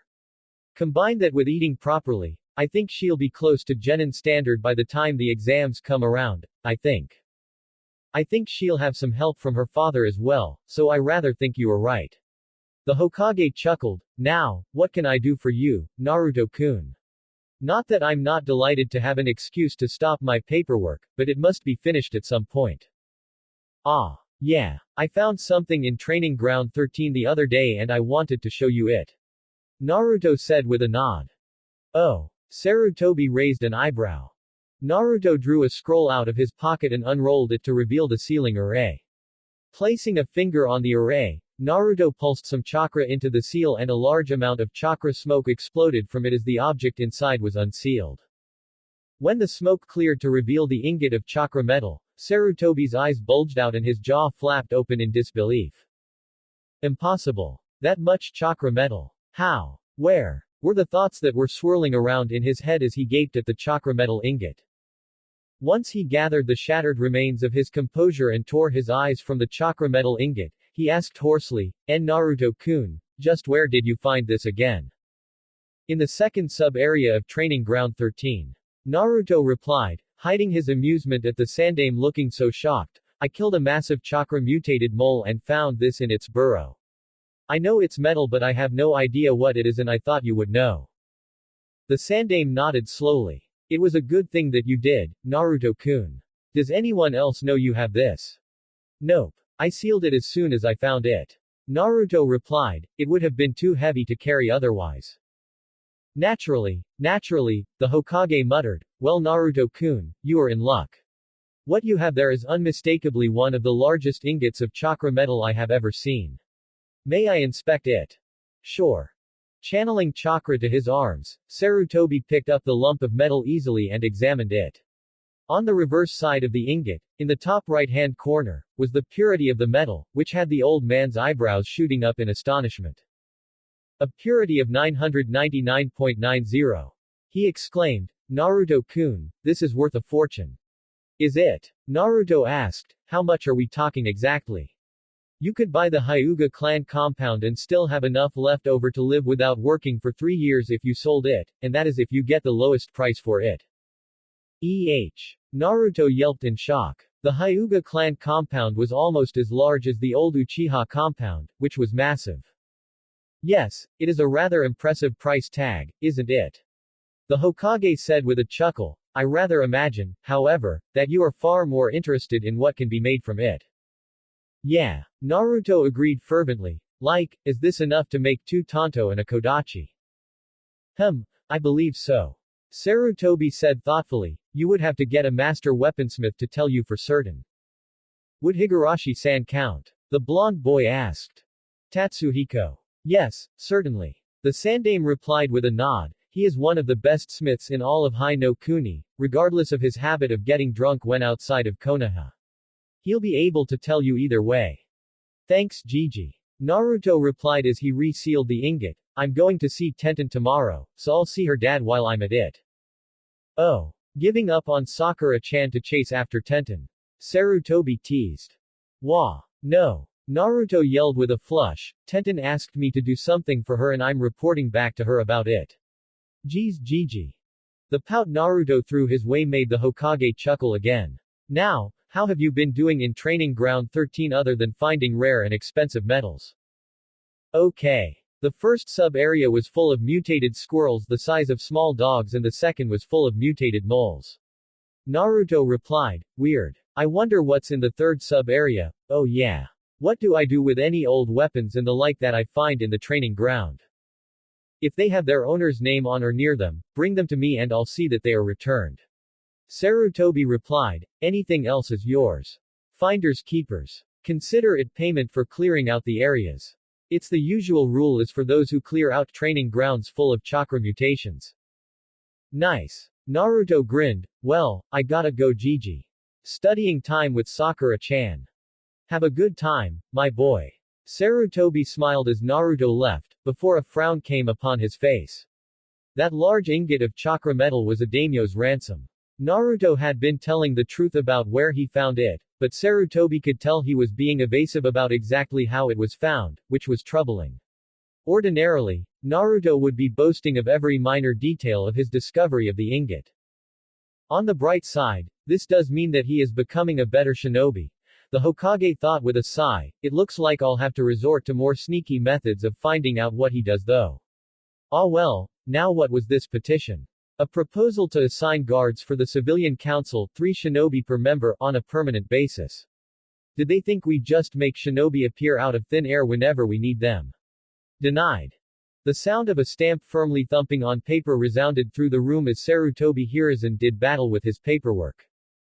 After Sakura's tutoring session. Streets of Konoha. What to do now? Naruto mused. He had just finished a study session with Sakura, netting him a nice little bonus of int and WIS. He had also established taijutsu practice times twice a week. Apparently, Hokage Gigi had been right and her father was going to give her some pointers 3 times a week, which he encouraged heartily. The thing was, he didn't know what to do with himself now. He didn't want to challenge the third sub-area until he had a proper weapon and he didn't know if he could go back to the other areas he had already cleared. He didn't need to go shopping yet and he wasn't hungry, so he hadn't a clue what to do. Then it hit him. Training time. He declared and beat feet back to his apartment building. Once he got there, he pulled those interesting shinobi sandals out of his inventory and equipped them, reasoning that if they had an effect on training the tree climbing exercise, they were worth a try. Damn, I hate breaking in new sandals, he groused. I get them just how I like them and I have to replace the damn things. Well, better get started on that training. Having said that, Naruto didn't know of any trees that were out of sight. Walls would be a good replacement. Thanks to his gamer abilities, Naruto knew that the tree climbing exercise was meant for any surface, from stone walls, to trees, to the sides of a ship. Deciding to give the newly refurbished sparring dojo a try, Naruto headed there and started climbing the walls. He decided to try to level it up to level 5 today. The main thing about training a skill like this, Naruto comes to realize, is that it is mind-numbingly boring. Walking up and down a wall walking up a wall and falling down after a certain point got really dull after about 5 minutes, so Naruto created some Iwa Bunshin to do the exercise with him so he'd at least have some company. Unfortunately, his clones were mouthy bastards and started following his Gigi's lead in teasing him about Sakura and Tenten. Naruto was really confused here. Were elemental clones supposed to be this mouthy? He'd have to ask Iruka-sensei at some point, cause this was starting to freak him out a bit. Finally, Tree climbing exercise has leveled up. 4 to 5. Phew. That took way too damn long. Naruto huffed. Let's see now. Tree climbing, passive, active, LV5, 209. The tree climbing exercise is one of the first chakra control exercises a fresh genin learns after graduation from the academy. Fulfilling several roles, this training exercise is the forerunner of the more difficult water walking exercise, as well as laying the foundation for the tree jumping skill. Passively increases chakra control by 5%. Passively raises CP by 1%. Actively allows the user to stick to any solid surface that is not a chakra repellent. Costs 15 CP per minute. That's a bit better. The blonde boy huffed. Still, I need to do better. I need to get better faster. Better start with the damn calligraphy, damn it. I don't have ink or a brush. Kuso. Shopping time. Running to the nearest shop that sold calligraphy brushes and ink, Naruto once again made use of the ever-useful Henge no Jutsu to become Iruka in order not to get overcharged. He bought enough brushes, paper and ink for a small class, just to avoid people being suspicious, and was surprised when he actually got money off for buying in bulk. Who knew? Down 5,000 ryo, Naruto headed back to his apartment and started on his practice. The first attempts were atrocious. Seriously looking more like a child's attempt to draw a zebra than anything else. Undaunted, Naruto continued to practice. He had to get to level 10 in calligraphy in order to learn basic fuinjutsu, which would be the first step to honoring his ancestors. Before being told about the Uzumaki clan's skill with fuinjutsu, Naruto had been somewhat ambivalent about learning it. Now that he knew his ancestors had specialized in using the sealing arts, there was nothing on earth that would stop him from learning it. Finally, a connection with those who came before him. Once Naruto reached level 3, he gave up for the day because his hand was sore from grasping the damn brush. He was about to head over to the kitchen and start to make his dinner when a knock came at his door. Frowning, he went over and opened it, revealing. Ino. What do you want? Naruto asked in surprise. Well, that's a charming way to greet someone. The Yamanaka heiress huffed with her arms crossed. Well, aren't you going to invite me in? Or are we going to be conversing across the damn doorway? Naruto, knowing that Ino would be at least somewhat polite in someone else's house, opened the door fully to let her in. Ojamashimasu. Ino said as she came in, let's have a seat before we talk. Oh. Okay. Naruto said with a frown, leading her to the living room. What are you up to, Naruto? Ino asked bluntly after sitting on an armchair. You'll have to be a bit more specific than that, Ino. Naruto replied dryly. With Sakura, Dobi. Ino snapped. What about Sakura-chan? He asked, absently noting that Ino had dropped her derogatory nickname for Sakura. Why are you doing all of what you've done? Ino said, stumbling on her words for a moment. Because she and you for that matter are not up to snuff. Naruto stated frankly, you both barely train, which you should be doing, and you both diet, which shinobi do not need to do. I had the ability to help her out and I took it. I like her and do not want to see her dead on her first mission out of the village. Ino scoffed at this. TCH. Yeah, right. What would the dead last know?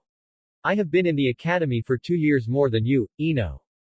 Naruto told her, his temper starting to fray. The only and I mean the only reason why I haven't graduated before now is because I can't do the stupid Bunshin no Jutsu. If not for that, I'd have a Hitai 8 already. Seeing Ino's stubborn expression made him sigh. That damn, strong-minded perk of hers is raising its ugly head here. Then an idea struck him. Look, in 2 months, have a spar with Sakura-chan. I'll be willing to bet she kicks your ass 6 ways to Sunday. Naruto said with a smirk.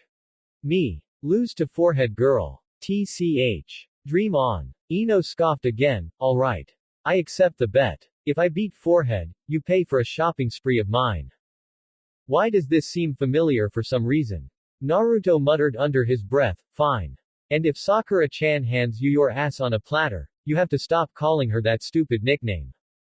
You aren't going to make me stop dieting or train? Ino asked in surprise. Nope, you'll do that all on your own once you get your ass kicked. Naruto grinned.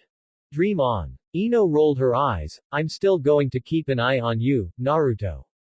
Just because Forehead and I are rivals for Sasuke-kun's love doesn't mean I'm going to let you hurt her. It always comes back to the tem, doesn't it? Naruto grumbled. Baka. Don't call my Sasuke-kun that. Ino shouted at him. I'll call him whatever the hell I like. Naruto retorted, now if you don't mind, I have to make my dinner, so go. TCH. Ino scoffed, whatever. With that, she stormed out and slammed the door, making Naruto wince. He then turned his attention to the quest window that had popped up during the conversation. Quest created.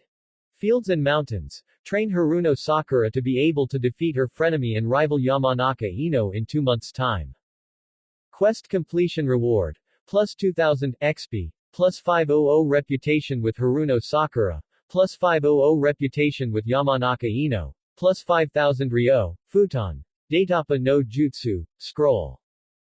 Quest failure. Plus 500 XP. Minus 250 reputation with Haruno Sakura, a heavy hit to your wallet.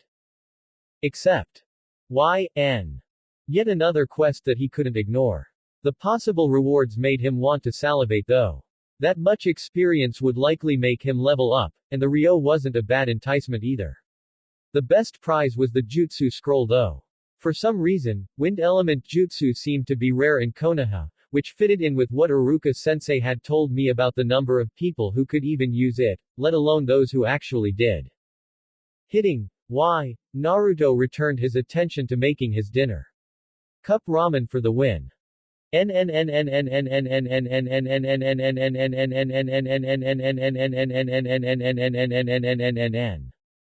The next day. Taijutsu Arena, Academy Grounds. Naruto winced as Akamichi Choji sent a civilian-born student sailing out of the arena with a solid punch. He honestly never wanted to fight Choji because of that physical strength of his. He even used observe on him and didn't like what he saw. Name: Akamichi Choji. Class: Clan Heir of the Akamichi. Level: 8. Next level: 98.68%. Title: Academy Student, plus 25% XP to LV10. Age: 12. HP: 656 150ths. CP: 656 150ths. STR: 22. Santa: 22. Dex: 16. Int: 13. Wis: 20. Luck: 17. Special status: Akamichi Clan Heir, minus 25% chakra to use any Akamichi Clan Jutsu, Big Bone plus 2, STR and STA per level. 30% more difficult to increase Dex, Amateur Akamichi Battle Chef plus 25 XP to all, Field Cooking, Actions, adds 15% to Field Cooking, Success Ratio. Perks: Loyal Friend. Physical Resilience. Flaws: Touchy Subject, Fat. Timid. Akamichi Choji is slated to become the 16th head of the Akamichi clan. He is a kind, shy boy who is immensely loyal to those he calls friend. The mention of a certain 3-letter word sends him into a blind rage, but is otherwise hard to antagonize. He is rarely seen without his best friend Nara Shikamaru. Naruto had always liked Choji. Granted, the boy ate like food was going out of fashion, but he was never mean to the blonde prankster. Seeing how damn strong Choji was made Naruto eager to keep their friendship.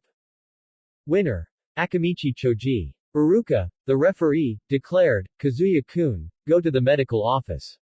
I think you might want to get that minor concussion looked at.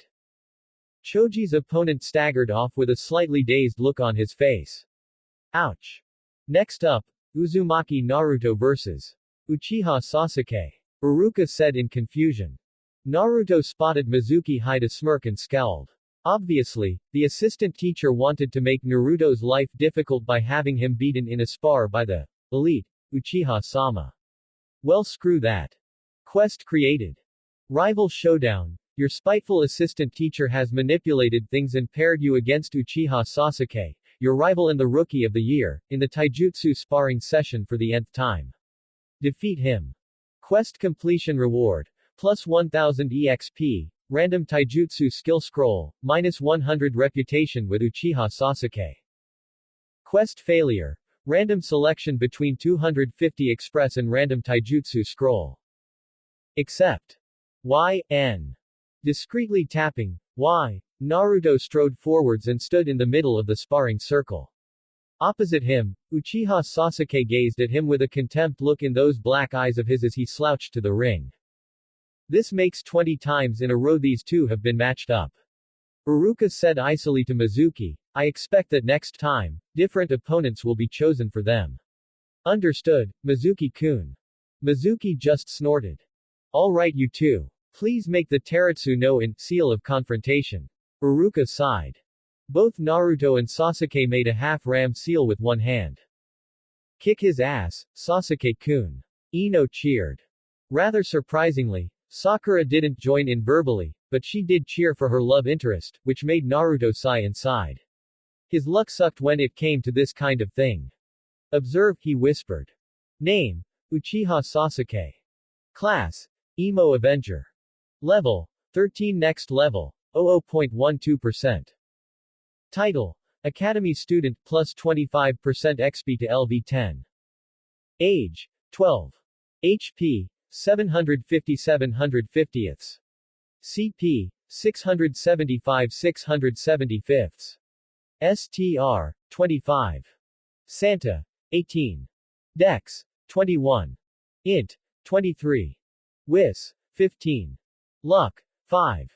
Special status, Unawakened Dojutsu plus 1 Dex every other level, plus 1 Int every level, Avenger plus bonus given to all stats when against Uchiha Itachi, Power of Hatred, bonus to all physical stats given against all targets the user hates, last Uchiha, automatically counts as the Uchiha clan heir even if not of the main family, granting plus 10% damage to all Uchiha Jutsu with minus 25% chakra cost. Perks. Natural genius. Hardworking. Determined. Flaws. Emo McBroodypants. Hatred, Uchiha Itachi. Lone Wolf. Superiority complex. Inferiority complex. Knowing pain. Uchiha Sasuke is the last living member of the once feared Uchiha clan aside from his brother, Uchiha Itachi, the clan killer, who slaughtered all of his clan aside from Sasuke. Driven by hatred and a thirst for vengeance, there is nothing he will not do in exchange for the power to slay his brother. Yet, deep inside him, there is still the good person he was before the Uchiha massacre. Sasuke was definitely superior to any of his classmates at level 13 no less. Yet, with the most flaws Naruto had seen on one person, he was also the most unbalanced. Unbalanced or not, he's still way over my current skill level. Naruto thought with a frown, I'll have to play this carefully. The Tem is a bastard, but he's skilled. I know that better than most. Being beaten like an unwanted stepchild for 20 sparring matches in a row will do that to a person. On my signal, Iruka raised one hand before bringing it down, Hajime. Naruto, usually the one to charge, decided to let the Uchiha make the first move this time. Assuming a basic defensive stance, Naruto waited for his opponent to react. Sasuke raised a mental eyebrow at the dobi acting cautiously for a change before he appraised the blonde boy's stance. It was actually quite good. A bit sloppy in places, but miles better than his previous attempts. So the dobi has actually started making an effort, he thought with a smirk. He might actually get a workout out of this spar for a change. Leaping across the ring, Sasuke shot a high kick out at Naruto's head, which was blocked. Spinning away, the Uchiha followed up with a 4-punch combo. Naruto managed to dodge the first two, but the third hit his cheek, sending him stumbling back. Rallying, Naruto flung out a backhand that Sasuke grabbed and tried to use to throw him.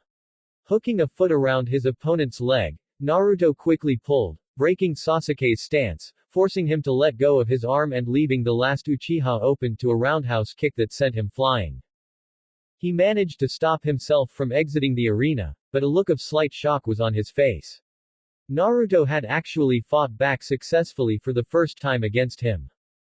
A smirk flashed over Sasuke's face for a second before he charged back at Naruto with a determined expression on his face. Leaping into the air, the Uchiha executed an axe drop kick on Naruto, who blocked it by crossing his arms. Using that as a springboard, Sasuke leaped over him and drove an elbow into his opponent's back as soon as he landed. Grunting in pain, Naruto lurched forward from the elbow strike. Before he could recover, Sasuke executed a low kick that sent Naruto sprawling on the ground. The match is over. Victor, Uchiha Sasuke. Iruka declared, "Good effort Naruto. You've been practicing hard, I see." Yup. Naruto grinned as he got up. Not enough though, damn it. Quest failed. Rival showdown. You fought valiantly, but Uchiha Sasuke still defeated you. Quest failure compensation. Chakra strength enhancement, skill scroll. Secret achievement unlocked. Worthy rival. Fight well but lose to Uchiha Sasuke during a spar. Plus 100 reputation with Uchiha Sasuke. Beginner's Hokage Taijutsu has leveled up. LV6 LV8. HN. Sasuke grunted. Alright you two, make the Wakai no in, seal of reconciliation. The scarred Chunin directed the two students. With the two fingers of their right hands, Naruto and Sasuke shook hands quickly then swiftly let go. Dobi. Tem. As Naruto walked back out of the ring to let the next match start, he mused at his taijutsu jumping up by 2 levels. Was it because Sasuke was so skilled in taijutsu or because he was about 5 levels higher than he was? Whichever it is, I'll need to ask Gigi about training dummies at some point. Naruto thought as Sakura fought against Katsuragi Amy, the class bully, barely pulling out a win against her. After the academy. Sakura-chan. Naruto called as the kids started leaving the academy. What is it Naruto? Sakura no longer appended the baka to his name anymore, which was a huge improvement to Naruto's perspective. I'm gonna be busy today, so we can't have our study session today. He told her apologetically. He was going to go to Higarashi's so they could tell him if his Tanto and Kodachi could be made from the ingot of chakra metal he had, and he had a feeling it would take a while when combined with completing the quest. A broken blade can still cut, so he was taking the day off from attacking books. You better have a good excuse Naruto. Sakura growled. I have to go see a smith about a sword. He replied, and it might take a while. Shouldn't you wait until after you graduate before getting weapons? Sakura asked with one delicate eyebrow raised. It takes weeks, sometimes months, to forge a good blade, Sakura-chan.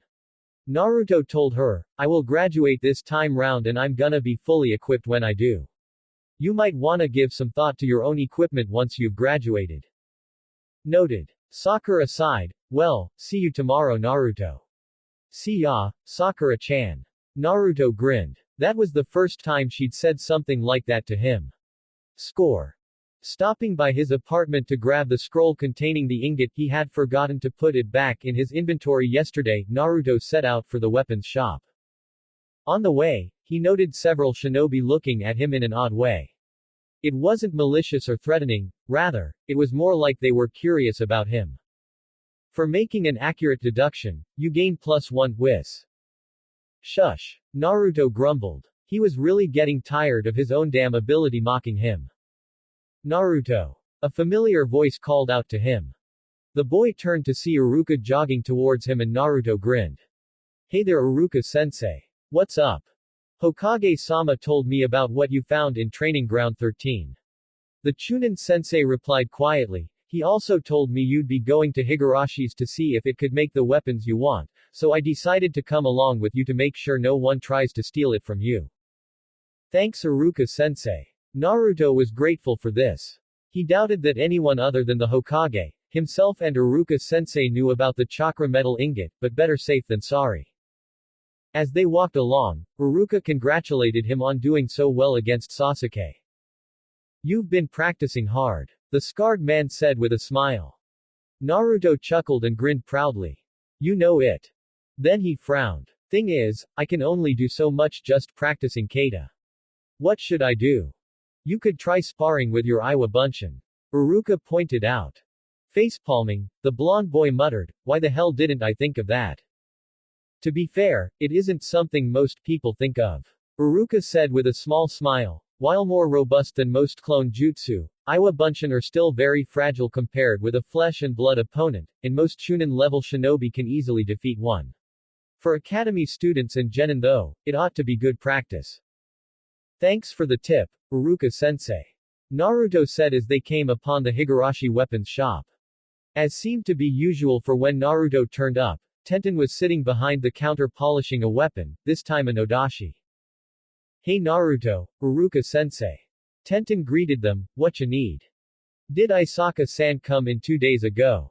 Naruto asked nervously. Yup. The bun-haired girl nodded with a small scowl, she told me everything about how my baby was broken. Oh, Kawashima is in for one hell of a lecture when I see her next. Someone broke one of your weapons, Tenten. Uruka asked, wincing as the steely eyes of the girl locked on him and the kunoichi nodded once, yeesh. I kind of feel sorry for her. And angry that she broke a masterpiece of a weapon. The last part was added rather quickly as Tenten narrowed her eyes at her former teacher dangerously.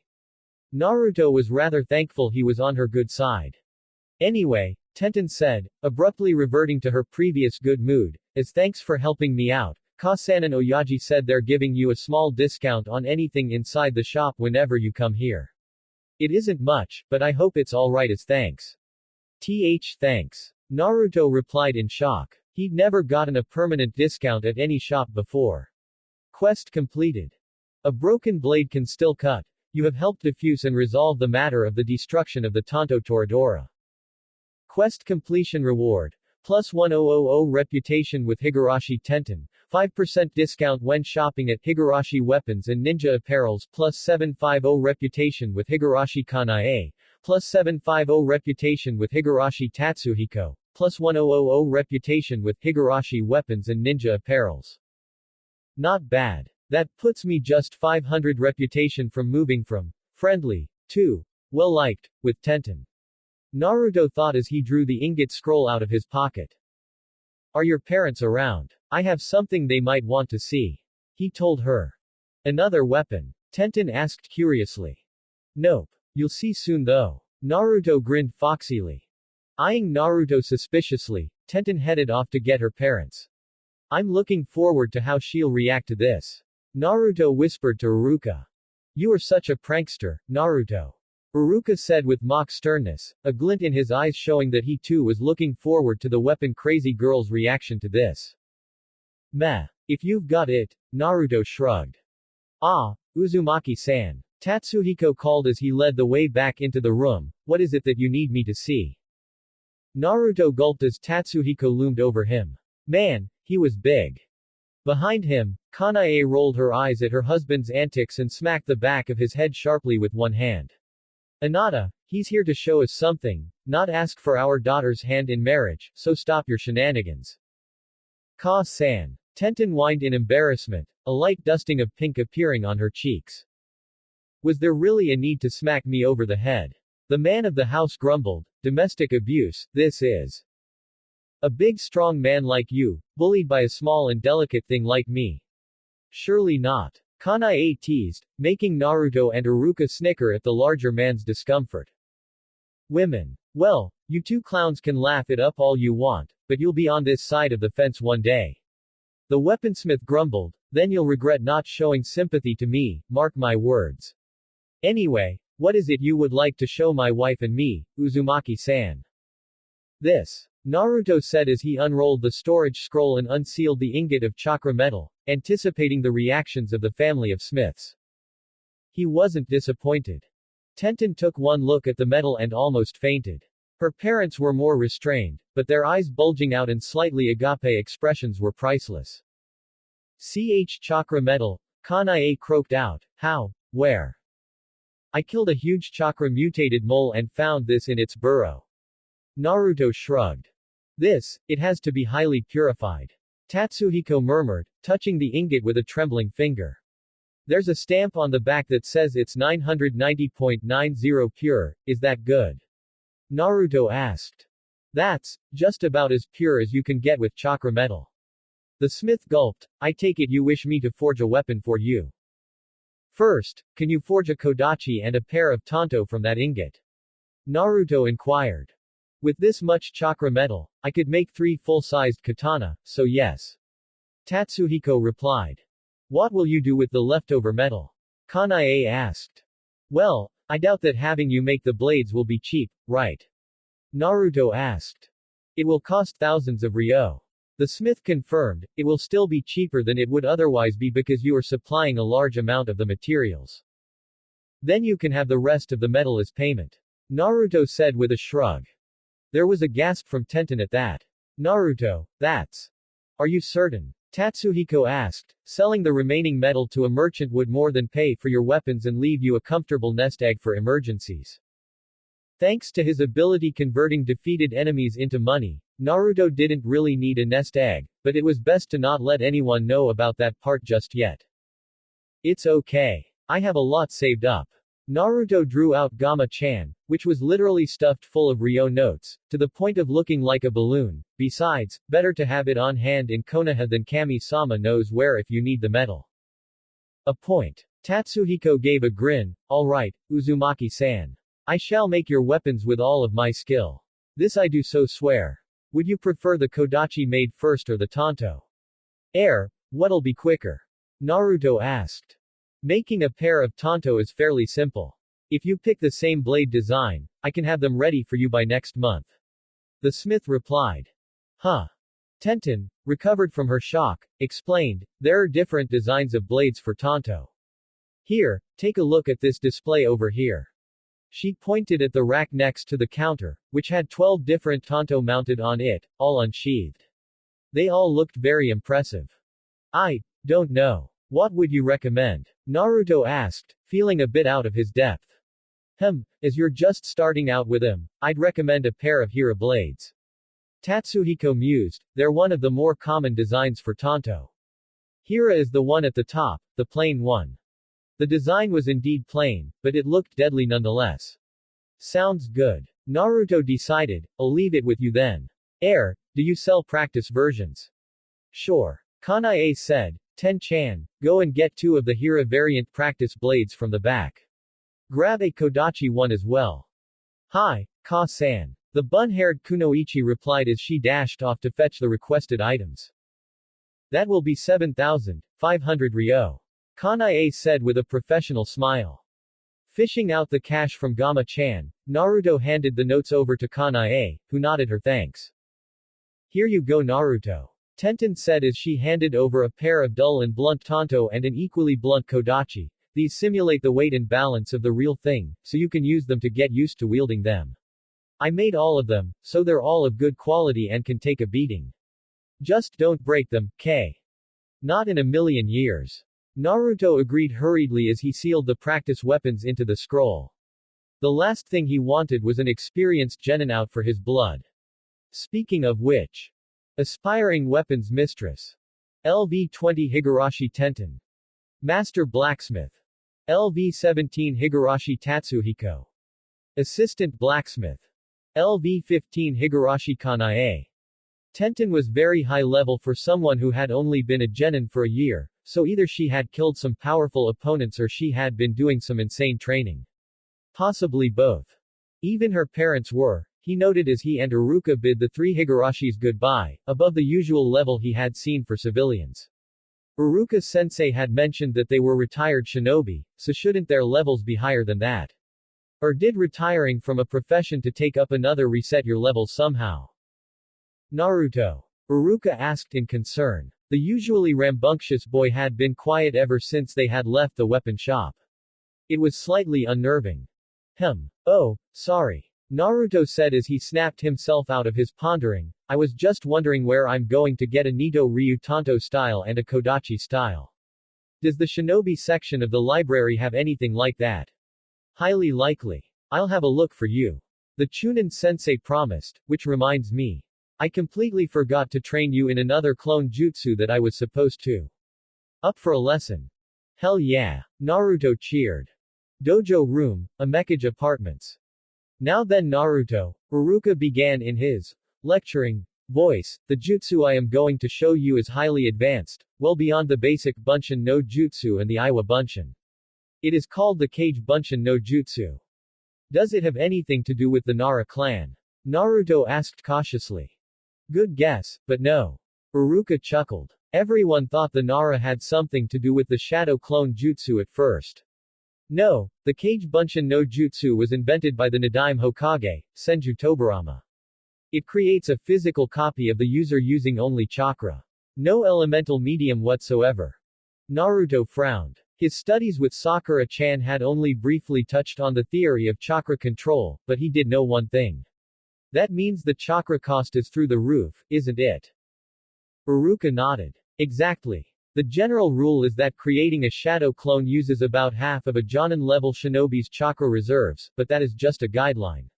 Nevertheless, the Kage Bunshin no Jutsu is classed as a kinjutsu, so if you learn it, you are not permitted to knowingly teach it to someone with insufficient reserves. Understood. Naruto nodded. Hi, sensei. Good. Now, unlike other clone jutsu, you only use a single hand sign in order to use the shadow clone jutsu, and it is called the clone hand sign. Iruka said. Catching the look on Naruto's face, he added, hey, I didn't name the hand sign. Blame Nadime-sama for that. Sure. Naruto rolled his eyes. This is the clone hand sign. Iruka continued after glaring at Naruto for a moment. He formed a cross in front of himself using the index and middle fingers of both hands. The shadow clone jutsu doesn't require much in the way of chakra control. In fact, the more chakra you have, the better. Iruka continued, ordinarily, I would advise experimenting to see how much chakra it takes to form a single clone, but given that you have so much chakra, you should just keep trying until you can form any number of clones. Okay. Naruto cracked his knuckles, and then formed the same hand sign as Iruka, Kage Bunshin no Jutsu. A blast of smoke filled the room, making both of them cough. Once the smoke dissipated, a faint outline of a Naruto clone flickered and vanished. Well that's odd. Iruka remarked and unrolled a scroll. I'd better check the jutsu scroll. Here we are. In the event that the room fills with smoke upon execution of the technique, attempt to create as many clones as you can rather than 1 or 3, as it is clear that either your chakra control sucks or you are being lazy. Very blunt, Nadime-sama. Wait, is that? Naruto asked in surprise. A copy of Senju Tobarama's original scrolls regarding the Kage Bunshin no Jutsu, copied by the Sandaime Hokage himself. Iruka replied, he copied it out especially for the sake of teaching you this jutsu, so work hard. Yosha. Let's try this again. Naruto declared, Kage Bunshin no Jutsu. It took Naruto 4 hours to finally produce a proper shadow clone. Rather, it took him 4 hours to become a one-boy army. When he finally succeeded, 24 clones materialized in an explosion of chakra smoke. Naruto fell to one knee at that point, noting absently in his exhaustion that his CP was down to 0 out of 900. Geez, that was exhausting. Skill created. As a result of specific repeated actions, the skill Kage Bunshin no Jutsu has been created. Kage Bunshin no Jutsu Instant LV1, 0-100. The Nadime Hokage's Shadow Clone Jutsu is one of his most widely known jutsu and was originally created for scouting dangerous locations. All clones possess the same physical capabilities as the original, are equipped as the original, and can also use any jutsu known to the original. The downsides to this technique are twofold. First, it is very chakra intensive, meaning only the more powerful high chunin and jonin can make use of this technique. Secondly, it only takes a single solid hit to dispel the clone, making it impractical as a genuine combat technique.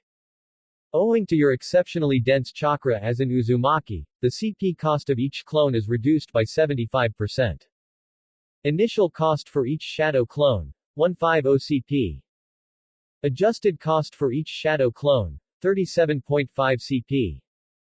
I did it. Naruto cheered. I'll say. Iruka muttered in disbelief, 24 shadow clones. Shaking his head, Iruka looked at a rapidly recovering and energetic Naruto with a fond smile.